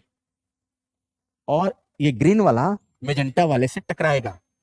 ये ग्रीन वाला इक्वेटोरियल वेस्टर्ली, इक्वेटर से चूंकि स्टार्ट होकर वेस्ट की तरफ जा रहे हैं, तो जहां से विंड स्टार्ट होती है उसके खानदान का, उसके घर का नाम जुड़ा होगा उसके पीठ के ऊपर, ठीक है। कैसे हम पहचाने कोई विंड कहाँ से आ रही है? ठीक है, तो जिस जगह से आ रही है, इतना तो हमारे गांव में बूढ़े बुजुर्ग लोग बता देते हैं। घर पे कपड़ा डालने जाएगा, सुबह सुबह उठेगा, आज पछुआ बह रहा है, आज, हाँ आज पुरवैया है। घर की औरतें बता देती है भाई। कैसे उनको पता? पर्दा, कर्टेन की वजह से कपड़ा किस डायरेक्शन में जा रहा है।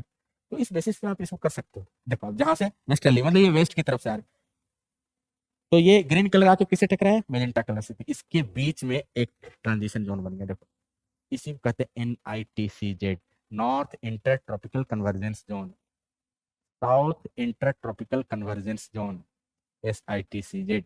Class 9th NCERT, class 9th NCERT से क्वेश्चन है, राइट। ये क्या होता है? जेट स्ट्रीम इसको इन्फ्लुएंस करती है, ठीक है। जेट स्ट्रीम धरती के चारों तरफ घूम रहा है, जेट स्ट्रीम इस चीज को, NITCZ को क्या करती है? इन्फ्लुएंस करती है। इसको टान लिया थोड़ा सा ऊपर, ये इसको थोड़ा ऊपर खींच लेता है गंगा प्लेन की तरफ, है ना। पूरी ग्रीन वाला यहाँ तक घुस गया है, लैंड तक चला जाता है, ठीक है। These jet stream which circumnavigate around the globe, what they do? They create a kind of low pressure in the UP Bihar, in the Himalaya region. So this violet color shift towards the UP Bihar. Jet stream का एक ही काम है कि low pressure type के create कर दिया हिमालय में, UP Bihar में. तो ये मेजेंटा कौन सा, दिस वन वायलेट कलर थोड़ा सा ऊपर चला गया. जैसे ही वायलेट कलर ऊपर गया, एक तरह का वैकम हो गया, लो प्रेशर टाइप का वैकम टाइप का. ग्रीन ने जल्दी से जाकर उसको कब्जा कर लिया. ग्रीन कलर मतलब इक्वेटोरियल वेस्टर्ली पेनिट्रेट करके पूरी मॉइस्चर लेके माल लेके आ रहा है. कहाँ से? अरबियन सी से पानी लेके आ रहा है इंडियन लैंड मास पर. ठीक है, तो इस लिहाज से कौन सा इसका क्वेश्चन सही हो गया? ऑप्शन या two, only two option. Okay, चलिए नेक्स्ट है question number 37. Okay, special economic zone. ठीक है, तो इकोनॉमी वाले सर बताएंगे. ठीक है, स्पेशल इकोनॉमिक जोन होता है, हम तो ज्योग्राफी डील कर रहे हैं भैया. ठीक है, SEZ होता है, पहले एक EEZ होता था, EPZ होता था, इकोनॉमिक प्रोसेस जोन, है ना. तो अब बीच में आ गया कौन सा? SEZ. क्या होता है SEZ? स्पेशल इकोनॉमिक जोन कि मतलब एक एरिया है, सरकार ने क्या किया, उस पूरे एरिया को 5 साल के लिए टैक्स फ्री. आओ भैया आओ, गुजरात में आओ, इस एरिया में तुम कोई भी फैक्ट्री लगाओगे, आओ आओ फैक्ट्री लगाओ, GST फ्री, ये चीज फ्री, वो चीज फ्री, है ना. मेरी बात समझ पाए? तो 5 साल तक के लिए रिबेट मिलता है, 5 ईयर्स के लिए रिबेट मिलता है कोई फैक्ट्री. क्यों? क्योंकि प्रमोट करने के लिए. क्या मतलब इसका? कि जैसे मान लो कि हमारा पेन है, इंडिया का पेन है, USA गया, USA में जाकर के हमारा पेन बिक रहा है, पता चला कि 12 रुपए में, 12 रुपीज में. और सेम चाइना का पेन USA में, USA की धरती पर वहां जाके बिक रहा है 8 रुपए में. उसका माल सस्ता बिक रहा है, हमारा माल महंगा बिक रहा है. ठीक है, तो दुनिया किसके पेन को खरीदेगी? अमेरिका के लोग किसके पेन को खरीदेंगे? चाइना के पेन. क्यों? सस्ता पड़ रहा है. तो उसने क्या किया है, चाइना ने अपने इलाकों में संघाई एक्सपोर्ट प्रमोशन जोन, ग्वांगजू, ठीक है, अनशान, कई जगह पे उसने बना रखा. कॉमर्स मिनिस्टर, फाइनेंस मिनिस्टर हर 15 दिन जाके विजिट करते हैं.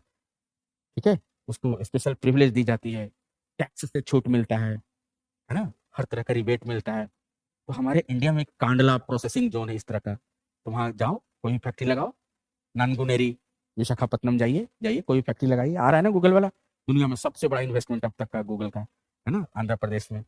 आओ पनानगुडी आओ, ठीक है, नानगुनेरी आओ, फल्टा में आओ, फल्टा वेस्ट बंगाल में, है ना. आइए, 5 साल के लिए आपको कोई टैक्स नहीं देना पड़ेगा. ठीक है, आप बाकी आपको मैं तो एक लेमन लैंग्वेज में बताया, बाकी सर आपको और डिटेल में बताएंगे इंडियन इकोनॉमी में, है ना. चलिए, क्या है next? Which of the following not a cold ocean current? तो कोल्ड ओशियन करंट क्या मतलब भैया? देखिए, कोल्ड ओशियन करंट, देखिए ये ITCZ के बारे में जो हम बात कर रहे थे इसे पिछले वाले क्वेश्चंस में, है ना, कि ITCZ कैसे स्विच कर जाता है ऊपर और कैसे स्विच कर जाता है नीचे. ये कौन इसको प्रभावित करता है? ये हमारी NCERT का मैप है. समर में देखिए ये कंडीशन है, विंटर में ये कंडीशन है, समर में NITCZ देखो कहाँ पर है, इंडिया के ऊपर है, यूपी बिहार की तरफ है. विंटर के सीजन में NITC ये किधर आ गया? नीचे आ गया. ठीक है, कहाँ बारिश होती है? नहीं बारिश होती है विंटर में. समर में क्यों बारिश होगी? कौन इन्फ्लुएंस कर रहा है इसके पोजीशनिंग को? जेट स्ट्रीम कर रहा है. ठीक है, देखिए ITCZ का, जस्ट सेकेंड, क्या दिखाना चाह रहा था मैं इनको? Ocean current. देखो बाबू, ओशियन करंट का इसका बेस्ट टेक्निक है ओशियन करंट का, कॉन्टिनेंट्स के वेस्ट में, कॉन्टिनेंट्स के वेस्ट में, ठीक है, कॉन्टिनेंट है, कॉन्टिनेंट के वेस्ट में. देखिए, cold current, California cold current, right. Colour दूसरा ले लें यार, देखिए यार, रेड से फिर कंफ्यूजन ना हो जाए. आओ, कैलिफोर्निया कोल्ड करंट, ये भी नहीं दिखेगा. आओ मैजेंटा ले लेते. तो कैलिफोर्निया कोल्ड करंट, कॉन्टिनेंट के वेस्ट में cold current, California cold current. Continent के वेस्ट में cold current, Peru chilli cold current. Continent के वेस्ट में कैनारी करंट. कॉन्टिनेंट के वेस्ट में बेंगविला करंट. राइट, कॉन्टिनेंट के वेस्ट में वेस्ट ऑस्ट्रेलियन करंट। फटाफट लगे हाथ, याद कर जाओ सारे लोग, राइट। देखिए, okay, so kindly focus more on camera. Okay sir, तो North America, California, so where we will get the cold current? In the western part of the continent. In the western part of the continent, this is California cold current. continent के western part में Peru Chile cold current. continent के western part में Canary cold current. continent के western part में बेंगविला cold current. continent के western part में waste Australian cold current. right? continent के west में California cold current, Peru current, okay, waste Australian current. और continent के ईस्ट में देखें हम तो कौन सा करंट होगा? कॉन्टिनेंट के ईस्ट में अगर देखा जाए तो देखिए गल्फ स्ट्रीम। ये कौन सा कॉन्टिनेंट? North America. वेस्ट में सॉरी, कॉन्टिनेंट के ईस्ट में this one gulf stream, warm current. ये कौन सा कॉन्टिनेंट है? एशिया। ईस्ट में जापान के पास ये देखो क्यूरोशिवो करंट। कौन सा? क्यूरोशिवो करंट। कॉन्टिनेंट के दिस वन वेस्टर्न साइड तो हो गया cold, eastern side Brazilian warm current. Africa के दिस वन ईस्टर्न साइड में अगर हम देखें अगुल्हास करंट, दिस इज अगुल्हास करंट और मोजाम्बिक करंट। अगुल्हास और मोजाम्बिक दोनों एक ही बात है। और ऑस्ट्रेलिया के कौन सा? इधर दिस वन ईस्टर्न साइड में ईस्ट ऑस्ट्रेलियन करंट। ये तो सबसे आसान है, West Australian current, East Australian current, West Australian current, East Australian current. West Australian current कैसा होगा? This one cold, this is warm, cold warm, cold warm, cold warm. एक बार फिर से रिपीट कर रहे हैं, once more, just this one equator, okay, northern hemisphere, southern hemisphere. Normally we get the cold current कहाँ पे? In the western side of the continent. Here North America, California cold current, South America western side Peru, Chile और also known as Humboldt cold current. Peru, Chile और Humboldt cold current, okay. Sir continent के west में cold current आए हैं और east में warm current, right? हाँ बिल्कुल, ओके। चलिए, कैलिफोर्निया, पेरू, चिली। इधर आइए, this one North America, east की तरफ गल्फ स्ट्रीम। ईस्ट की तरफ कौन सा आ गया? Gulf stream, okay. South America, east की तरफ ब्राजीलियन, क्या? Brazilian warm current, right. Africa देखिए, अफ्रीका के ईस्ट में क्या होगा? अगुल्हास। ऑस्ट्रेलिया के ईस्ट में क्या होगा? East Australian current. और एशिया के ईस्ट में क्या होगा? क्यूरोसिवो करंट। ये सारे करंट कैसे हैं? Warm current. तो नॉर्मली ध्यान रखना है ट्रॉपिकल रीजन में, in this region, tropical region, in tropical region only, ये फंडा, ये मेरा बनाया हुआ फंडा है, ये कहाँ पे लागू होगा? कि ट्रॉपिकल रीजन में, mostly in the tropical region. In the tropical region we get what? We get warm current in the eastern part of the continent. महाद्वीपों के पूरब में वार्म करंट, महाद्वीपों के पूरब में वार्म करंट, कॉन्टिनेंट के ईस्ट में वार्म करंट, कॉन्टिनेंट के ईस्ट में वार्म करंट, वार्म करंट। और कॉन्टिनेंट के वेस्ट में कोल्ड करंट, कॉन्टिनेंट के वेस्ट में कोल्ड करंट, कॉन्टिनेंट के वेस्ट में कोल्ड करंट, कॉन्टिनेंट के वेस्ट में कोल्ड करंट, राइट। ये सिर्फ ट्रॉपिकल रीजन की बात हो रही है। बाकी पोल से जो भी करंट आएगा वो हमेशा ठंडा ही होगा पोल से। ये देखिए, हाँ पोल ठंडा है तो पोल से जो भी आएगा ठंडा होगा। Labrador cold current, east Greenland cold current और ओयासिवो कोल्ड करंट, ये चूंकि पोल से आ रहे हैं ये ठंडे हैं। हाँ, कोल्ड करंट है ना। कॉन्टिनेंट का ये कौन सा हिस्सा कहलाता है? ईस्ट। थैंक गॉड, अल्लाह का लाख लाख शुक्र है, ये कॉन्टिनेंट का ईस्ट है। तो कैसा होगा ये? गर्म या ठंडा? गर्म होगा। क्यों?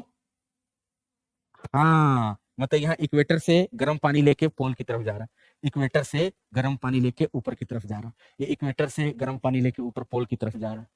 कैसा होगा? वार्म। इक्वेटर से गर्म पानी लेके पोल की तरफ आ रहा है, इक्वेटर से गर्म पानी लेके पोल की तरफ आ रहा है, कैसा होगा ये? वार्म। कॉन्टिनेंट के ईस्ट में वार्म करंट, कॉन्टिनेंट के ईस्ट में वार्म करंट, कॉन्टिनेंट के ईस्ट में वार्म करंट, कॉन्टिनेंट के ईस्ट में वार्म करंट, कहां पे? ट्रॉपिकल रीजन में। बाकी पोल पे कैसा होगा? वो तो ठंडी ही होगा हमेशा, उसकी बात ही छोड़ दो, राइट। कॉन्टिनेंट के वेस्ट में देखो, ये पोल से किधर आ रहा है? इक्वेटर की तरफ। कैसा पानी लेके आएगा? ठंडा पानी लेके आएगा। ये देखिए ठंडा पानी लेके आया, ये ठंडी पानी लेके आ रहा है, पोल से ठंडी पानी लेके आ रहा है। बेंगविला, कनारी ठंडी पानी लेके आ रहा है, ये ठंडी पानी लेके ऊपर जा रहा है, राइट।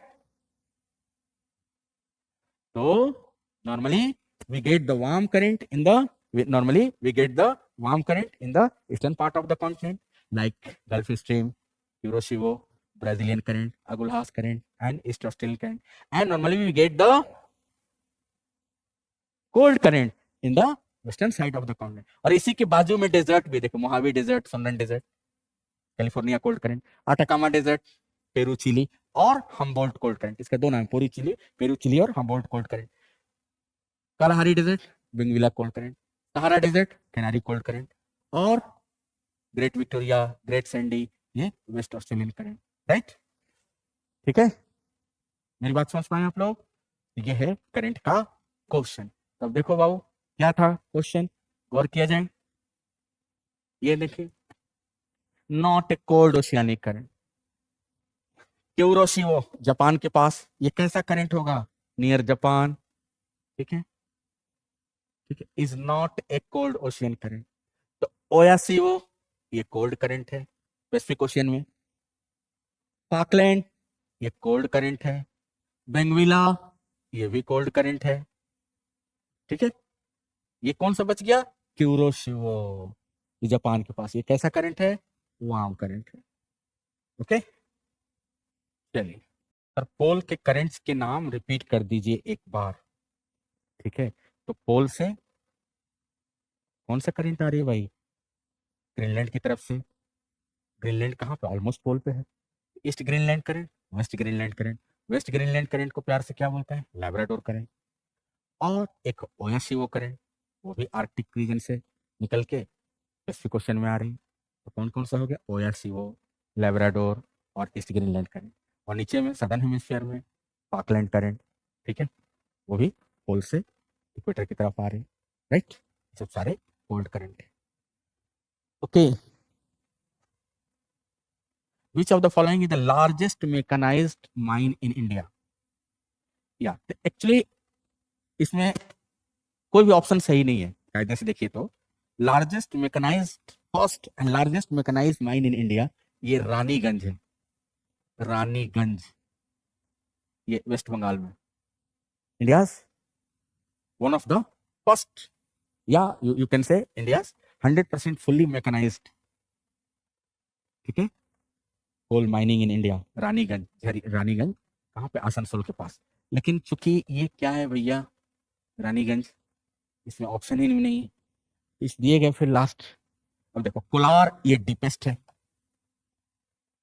ध्यान रखना है, Kolar deepest gold mine, and it is also 100% fully mechanised deepest gold mine है। Now Government of India has converted this Kolar gold mine, one of the deepest gold mine, into neutrino research center, into neutrino research center, neutrino research center में convert कर दिया भारत सरकार ने, neutrino research centre. This was one of the deepest gold mine of the world, not even in India, in the world also, okay. So government has converted, ठीक है। Lab आप पूछ रही हैं कि सर रॉन्ग ऑप्शन आएगा तो किस पे टिक करना है? हाँ देखिए, हमारे सामने बैठी हूँ, पूछने को जनधन योजना अकाउंट में चला जाएगा वो, है ना। तो deepest Kolar, deepest gold mine of the world, one of the deepest gold mine of the world, with water stand, world में विथ वाटर स्टैंड जोहान्सबर्ग में, और इंडिया में कोलार। लेकिन आज के डेट में बंद हो गया है, क्योंकि ह्यूमन लाइफ को रिस्क है ना भाई, उतना डीप कौन जाएगा सोने के लालच में, इंसान के अलावा और कोई जा सकता है? तो एग्जैक्टली अब सरकार ने उसको कन्वर्ट कर दिया न्यूट्रिनो रिसर्च सेंटर। इस दिए गए out of the given option आपको शिंगभू मानना पड़ेगा कॉमन सेंस से, डीपेस्ट माइन कोलार और ये रानीगंज फर्स्ट है और लार्जेस्ट है, ठीक है। चलिए, खेतरी कॉपर के लिए, कॉपर खेतरी राजस्थान में। These mines were even used by one of the oldest mine of the world। अगर ये क्वेश्चन आ जाए तो खेतरी उसका आंसर होगा। देखिए इतने सारे कितने सारे ऑप्शंस आपको बता दिए। Khetri one of the oldest mine of the world, world का पहला माइन खेतरी कॉपर राजस्थान में। Even the people of Indus valley civilisation they were using copper from the Khetri. क्यों कहा जाता है दुनिया में सबसे पहला मेटल किसने यूज किया, कौन सा मेटल यूज किया हमने, आयरन नहीं, आयरन महाजनपद के टाइम से यूज होता है, लेटर वैदिक पीरियड से उसका अतरंजी खेड़ा। क्यों मगध अम्पायर इतना बड़ा हो गया, क्योंकि नालंदा राजगृह के पास, झारखंड के पास है, बगल में बिहार झारखंड के बॉर्डर प्रेजेंट आज के दिन में तो वहां आयरन और निकल गया, वो लोग अस्त्र शस्त्र बनाने लगे मगध वाले लोग, इसलिए पावरफुल हो गए। 16 महाजनपद में सबसे पावरफुल महाजनपद कौन हुआ, मगध। क्यों हो गया मगध, है ना, अजात शत्रु, शिशुनाग वंश, तो सब नाम सुने लोग ना, अशोका वगैरह। क्यों इतना पावरफुल हो गए, क्योंकि बगल में आयरन और था। आयरन बाद में मिला है माय डियर, पहले कौन सा मिला, कॉपर। इसलिए क्या करते हैं, क्वेश्चन भी आता है, इंडस वैली सिविलाइजेशन पब्लिक को, the people of Indus valley civilisation known as कौन सा, कॉपर। हाँ, ब्रॉन्ज एज सिविलाइजेशन क्यों कहा जाता है, खेतरी से वो लोग कॉपर यूज करते थे। तो oldest mine of the world Khetri, ठीक है। मैकेनाइज्ड 100% रानीगंज। कोलार डीपेस्ट हो गया। सिंहभूम आज के डेट में बड़ा है हर चीज मिलता है वहां। और बैलाडीला ये छत्तीसगढ़ में, बैला मीन्स बैल, हिंदी में ऐसे लिखते हैं बैल, हिंदी में लिख देता, क्या दिक्कत है भाई, तो नहीं जरूरत है, दिक्कत है भाई। बैला मीन्स बैल, ऑक्स, डीला मीन्स पीठ, बैल का पीठ, बैला डीला बैल का पीठ, hump of the ox, hump of the ox, right जी। हाँ छत्तीसगढ़ में, बस्तर छत्तीसगढ़, बैला डीला। चलिए नेक्स्ट है, देखो दोस्तों, आइए पोर्ट से रिलेटेड क्वेश्चन है, पोर्ट से रिलेटेड क्वेश्चन है, और इसके लिए एकदम दिमाग में रखिए, मेंटली प्रिपेयर रहिए आप लोग। रॉन्ग ऑप्शन आ गया तो किस पर टिक करेंगे, फिर वो आएगा रॉन्ग ऑप्शन। एक आध क्वेश्चन रहता है हर साल, यूपीएससी में भी रहता है, स्टेट सर्विसेज में रहती है। कल हरियाणा का एग्जाम होने वाला है, कल का पेपर देखना आप लोग, है ना, हरियाणा पीसीएस का कल प्रीलिम्स होने वाला है, कैसा पेपर आता है ना, जरूर देखना आप लोग। तो बहरहाल आइए देखते हैं कि consider the following statement about major ports of India.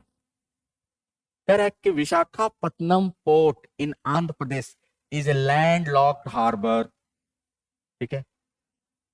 Kamaraj port is the only major corporatised port in India. 13th major port is being constructed at Vadhavan in Maharashtra, right. अब जरा देखो, अब इसमें पहले हम देखें कि पोर्ट कहाँ कहाँ कैसे कैसे, ठीक है। ये तो पहले ही गलत हो गया कि बधावन ये महाराष्ट्र में नहीं है, कहाँ पर है, गुजरात में, ये न्यूज में भी है। और 13th मेजर पोर्ट जो है महाराष्ट्र में ना बन के वो पोर्ट ब्लेयर बन रहा है, port Blair, port Blair is the 13th major port of India. Bharat में कुल 12 थे, तो देखो 6 ईस्ट की तरफ, 6 वेस्ट की तरफ। हम एक बार रिपीट कर दे रहे हैं, first one Kolkata, second Haldia, third Paradip, fourth Visakhapatnam, fifth Chennai, और सिक्स्थ है तुतीकोरिन। 6 ईस्टर्न साइड में, वेस्टर्न साइड में 6 है, कांडला फर्स्ट। मुंबई में 2 पोर्ट है, एक मुंबई पोर्ट इटसेल्फ और दूसरा नहवा शेवा, मुंबई पोर्ट इटसेल्फ और दूसरा नहवा शेवा, 3 हो गए, एक कांडला, दूसरा मुंबई पोर्ट, तीसरा नहवा शेवा, वो भी मुंबई में, जवाहरलाल नेहरू पोर्ट बोलते हैं, Marmugao, then new Mangalore and then Cochin. तो 6 इस तरफ और 6 इस तरफ, 12 सी पोर्ट्स थे इंडिया का, ठीक है। इस हाँ, फर्स्ट आर्टिफिशियल सी पोर्ट जो है चेन्नई है। इधर के ज्यादातर नेचुरल है, वेस्टर्न वाले, ईस्टर्न वाले ज्यादातर मैन मेड जी। हाँ ठीक है। 13 नंबर 13th मेजर पोर्ट जो बन रहा है वो कहाँ बन रहा है, वो अंडमान निकोबार में। 13th मेजर पोर्ट वो कहाँ बन रहा है, Andaman Nicobar, port Blair, right. चलिए, इनफैक्ट अभी काम चल भी रहा है, वधावन ये गुजरात में। कामाराजा पोर्ट जो लिख रहा है ये कहाँ पर है भाई, तो प्राइवेट सेक्टर का पहला पोर्ट है, ये चेन्नई के ठीक नॉर्थ में है, एन्नौर बोलते हैं इसको, एन्नौर पोर्ट, प्राइवेट सेक्टर का पहला पोर्ट है इंडिया में, ठीक है। अब देखिए इसको जरा देखते हैं दोस्तों, जस्ट सेकेंड।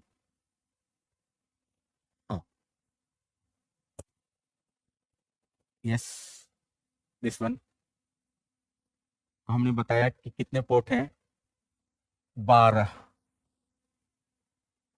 ठीक है, देखिए 12 पोर्ट है एक लाइन से।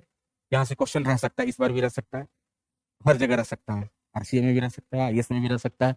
देखिए तो फर्स्ट वन कोलकाता, नया नाम है कोलकाता का, श्यामा प्रसाद मुखर्जी पोर्ट। फर्स्ट हो गया कोलकाता। ठीक है, one of the oldest port of India, one of the oldest है कोलकाता। सुल्तानाती, गोपालपुर। ठीक है, कोलकाता, सुल्तानाती, गोपालपुर। अंग्रेज जब आए थे भारत में, रास्ता दिखाया था इन्होंने।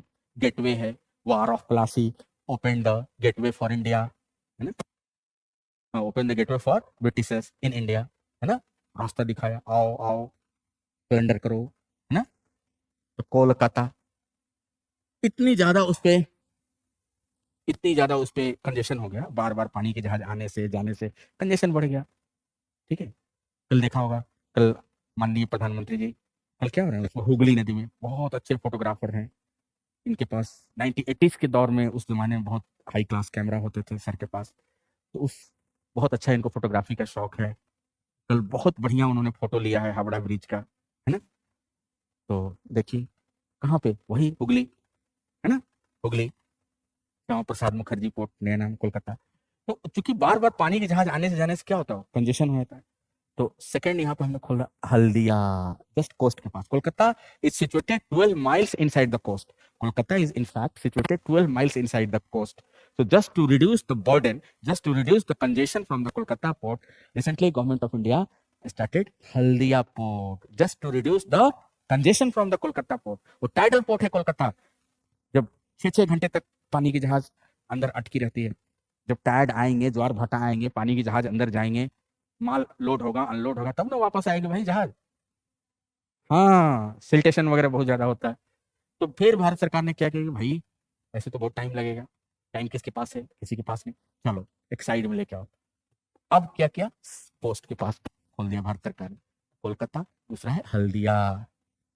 थर्ड आ जी पारादीप, पहला कोलकाता, दूसरा हल्दिया, थर्ड पारादीप उड़ीसा में। यहाँ से आयरन ओर का एक्सपोर्ट होता है, किसको, जापान को एक्सपोर्ट होता है आयरन ओर।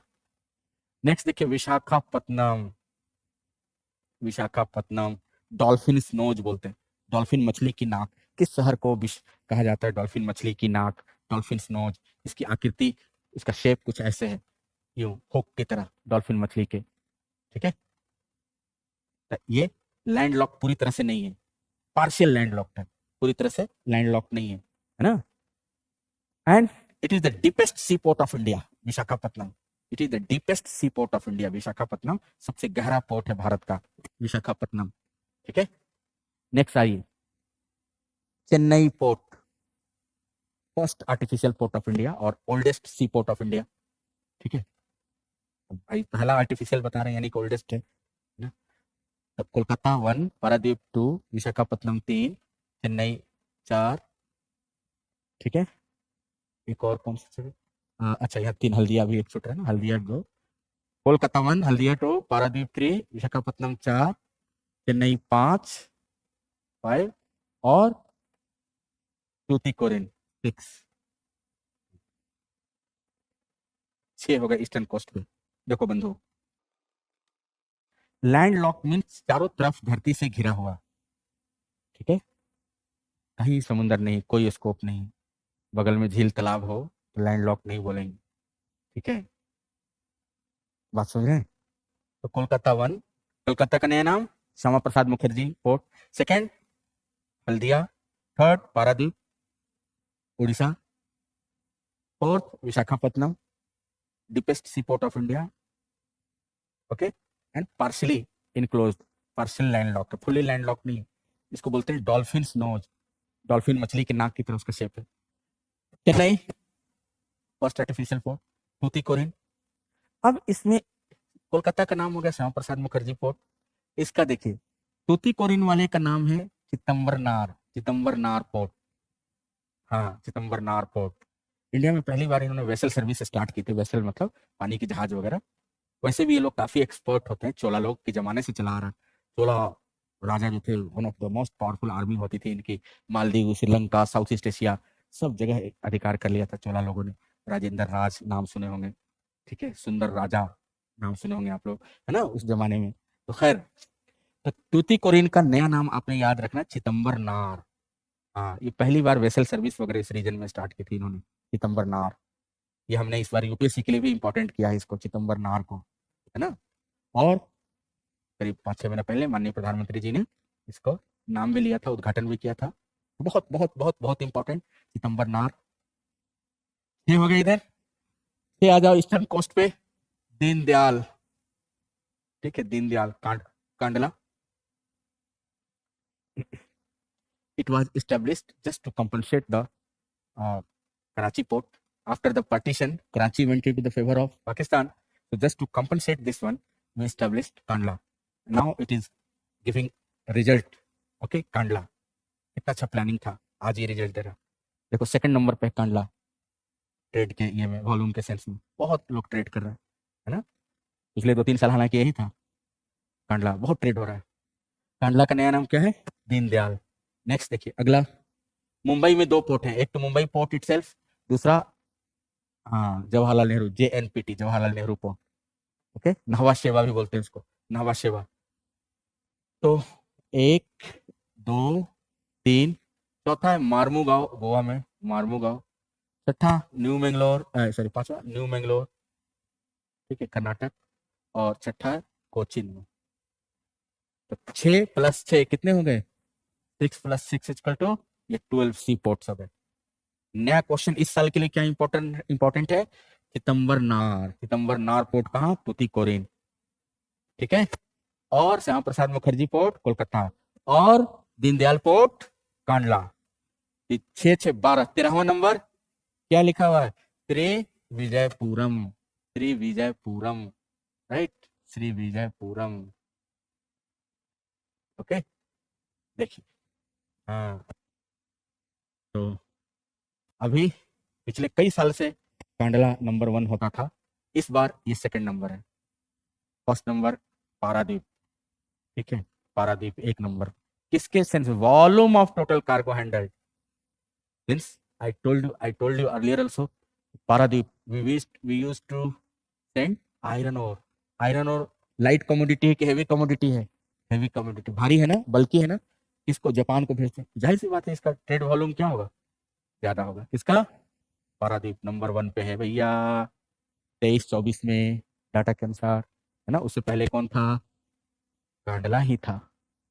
ओके, चलिए नेक्स्ट देखिए, अगला क्वेश्चन क्या है भैया?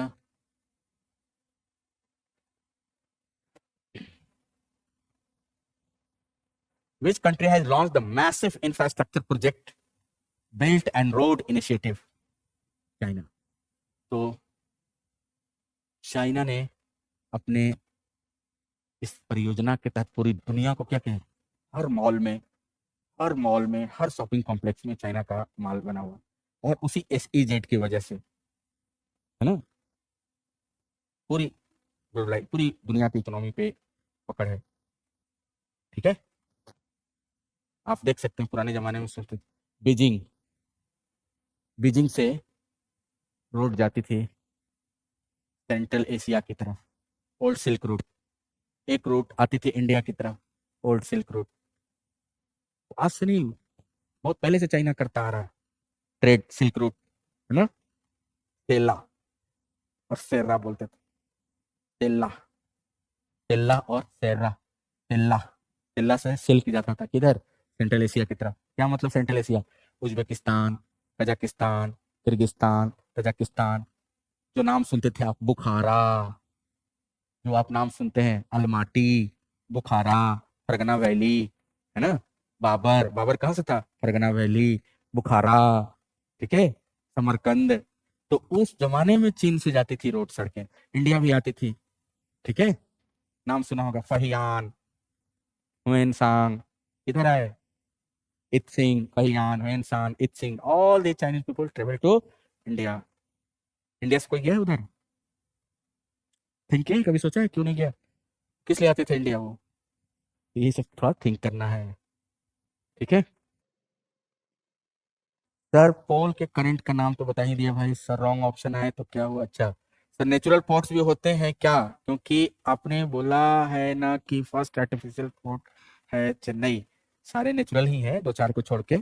ठीक है, वेस्टर्न साइड में नेचुरल होता है, कटा छटा होता है ना, खुद से सिप आके रुक जाए ना। सेंट्रल एशिया टू इंडिया, हाँ ठीक है। ये सब सारे उस जमाने से चले आ रहे हैं। बेल्ट एंड रोड इनिशिएटिव किसके? चाइना के ना? ये तो आसान क्वेश्चन था आप लोग के लिए। आओ नेक्स्ट देखते हैं क्वेश्चन नंबर 10 2025 का। Arrange the following states and union territory in decreasing order as per the sex ratio reported by 2011 census के अनुसार। देखिए बहुत कॉमन सेंस से करना, इस साल भी इंपॉर्टेंट है ये। 2011 भी रहेगा सेंसस। डिलिमिटेशन हो रहा है पार्लियामेंट का, सीटों की संख्या बढ़ाई जा रही है ना। अभी कितना सीट है लोकसभा का? 543, बढ़ा के कर देगा 816, 816 है ना। तो ये जब बढ़ जाएगा तो किस सेंसस को फॉलो करेगा? 2011 के सेंसस को फॉलो करना है, साफ लिखा हुआ है रिपोर्ट। 2011 सेंसस में देखिए कौन कौन थे, किसका सेक्स रेशियो, क्या मतलब sex ratio? Number of female पर 1000 मेल, 1000 पुरुषों पर महिलाओं की संख्या। असली डिफिनीशन तो यही तो गड़बड़ है। ठीक है, क्या गड़बड़ है बताओ? होना क्या चाहिए था? नंबर ऑफ मेल पर 1000 फीमेल, तब तो इसको हम मानेंगे जेंडर एम्पावरमेंट। असल तो ये होना चाहिए था कि नंबर ऑफ मेल पर 1000 फीमेल। न्यूजीलैंड में यही चलता है, नंबर ऑफ मेल पर 1000 फीमेल। न्यूजीलैंड में, रसिया में, इटली में, है ना। तो खैर ये है कुल मिला के इसकी कहानी, नंबर ऑफ फीमेल 1000 मेल। कैसे इस क्वेश्चन को, ट्रिक को पकड़े? अब मेरे पास तो कोई डाटा भी नहीं, कैसे मुझे याद? तो देखो हरियाणा का सबसे कम, और हरियाणा के बाजू में दिल्ली। दिल्ली भी झंडा गाड़ चुका है, दिल्ली भी बहुत अच्छा नहीं है सेक्स रेशियो के टर्म में। ठीक है, हरियाणा को लोगों ने नैरेटिव ऐसा सेट कर दिया, उसको बदनाम कर दिया हरियाणा को, लेकिन दिल्ली भी बहुत अच्छा नहीं है, ये भी जान लीजिए। ठीक है, तो हमारे पास तो कुछ ऐसा चीज है नहीं, कैसे इसको? तो एक दिमाग में बैठा हुआ कि भैया दिल्ली का बहुत बुरा है, हरियाणा के जस्ट बात समझ लो कि दिल्ली ही है। ठीक है, तो नंबर 2। अब देखो, अब इसी से आंसर निकल जाएगा हमारा। कितना साइंटिफिक देखो किया होता है। इंडिया में सेक्स रेशियो का एक ट्रेंड है, देखो ऐसे साउथ से नॉर्थ की तरफ हम जाएंगे सेक्स रेशियो घटता जाएगा। साउथ से नॉर्थ की तरफ हम जाएंगे सेक्स रेशियो घटता जाएगा। इस रीजन में ज्यादा है, केरल, तमिलनाडु। जैसे जैसे नॉर्थ जाएंगे सेक्स रेशियो घटता जाएगा, है ना। और तारीफ की बात इसमें देखिए, दिल्ली इतना पढ़ा लिखा, एक गरीब आदमी नहीं कर रहा है, अनपढ़ नहीं कर रहा है। कौन कर रहा है? एमिनोसिंथेसिस कौन करा रहा है? फीमेल फर्टिसाइड कौन करा रहा है? अनपढ़ आदमी कि पढ़ा लिखा आदमी? पढ़ा लिखा आदमी। उसके गरीब आदमी के पास 100 रुपया नहीं, वो कहाँ से फीमेल, उसको तो पता भी नहीं एमिनोसिंथेसिस क्या होता है, कैसे टेस्ट कराएं। राइट, सारे पढ़े लिखे लोग हैं, सो कॉल्ड एजुकेटेड पीपल ही ये कर रहा है दिल्ली में, बताइए। फीमेल फर्टिसाइड कौन करेगा? हम गरीब आदमी नहीं। ये पुल कौन गिरा रहा है? गरीब आदमी, इंजीनियर्स, पढ़े लिखे लोग। ध्यान रखिएगा। दिल्ली इसमें देख लीजिए क्या कर रहा है, डिक्रीजिंग। अच्छा डिक्रीजिंग, सॉरी ये होगा ना, हाँ सॉरी ये डिक्रीजिंग ऑर्डर, मैंने उल्टा देख लिया था, मैंने इंक्रीजिंग ऑर्डर देख समझ गया था। डिक्रीजिंग ऑर्डर में देखिए, तो दिल्ली क्या है, सबसे लास्ट में होगा। ठीक है, डिक्रीजिंग में। ठीक है, तो देखिए या तो अब ये ऑप्शन सही है या तो ये सही है ना। और हमने क्या कहा कि इंडिया में साउथ से नॉर्थ क्या होगा सेक्स रेशियो, डिक्रीज होता रहेगा। तो देखिए सबसे फर्स्ट कौन हो जाएगा फिर? तमिलनाडु। देखिए तो एक तमिलनाडु देख लिए, राइट। या तो ये आंसर है या तो ये आंसर, ये तो किसी कीमत पे नहीं होगा। मैंने शुरू में स्टार्टिंग में इंक्रीजिंग देख लिया था, इसलिए तो डिक्रीजिंग में हमको शेयर कर, यानी कि ये तो किसी कीमत पे नहीं होगा, है ना। तो देखिए तमिलनाडु यहाँ भी है नंबर 1, तमिलनाडु यहाँ भी नंबर 1 है।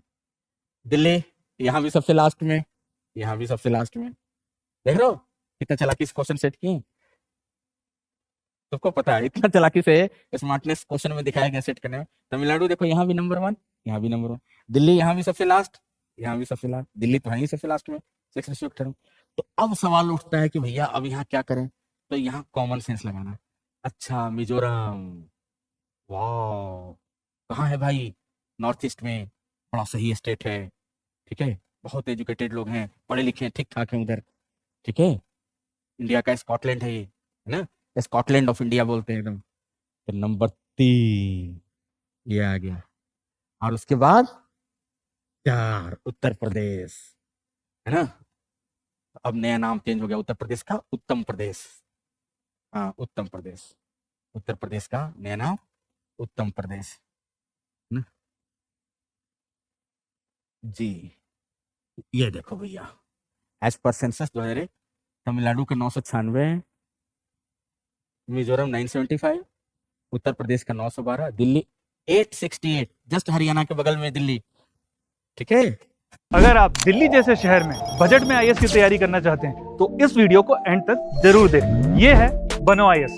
इसको रन करने वाले हैं UPSC qualified ex civil servant and Jamia RC alumni. यहाँ की फैकल्टी को ना केवल यूपीएससी एग्जाम का एक्सपीरियंस है बल्कि पढ़ाने का भी सालों का एक्सपीरियंस है। ये एक्सपर्ट फैकल्टी हर टॉपिक को अच्छे से एक्सप्लेन करते हैं, उसके बाद हर टॉपिक को डिक्टेट करते हैं ताकि आपके पास अपने खुद के हैंड रिटन नोट्स हो। साथ ही क्लास में प्रीलिम्स और मेंस के प्रीवियस ईयर क्वेश्चन को सॉल्व किया जाता है और डिस्कस भी किया जाता है। यहाँ पे आपको सिविल सर्वेंट्स जैसे कि आईएएस, आईआरएस और एक्स सिविल सर्वेंट्स साथ के साथ जामिया आरसी के एलुमनाई आपको पर्सनल मेंटरशिप देते हैं। डेली आंसर राइटिंग जो कि सारे टॉपर्स रिकमेंड करते हैं, इस पर यहाँ पे बहुत फोकस किया जाता है जो कि बाकी कोचिंग्स में नहीं होता है। इसके साथ ही आपको मिलती है प्रीलिम्स और मेंस की टेस्ट सीरीज जो आपको एग्जाम के लिए रेडी करती है। यहाँ के अगर हाईलाइट्स की बात करें तो स्मॉल बैच साइजेस जिसमें 60 स्टूडेंट्स होते हैं और जीएस कोर्स के साथ आपको एसए और सीसैट की क्लासेस भी होती है जिसके लिए आपको अलग से पे करने की जरूरत नहीं है। और ये लोकेटेड है सुखदेव विहार मेट्रो स्टेशन के बिल्कुल सामने। तो देर किस बात की,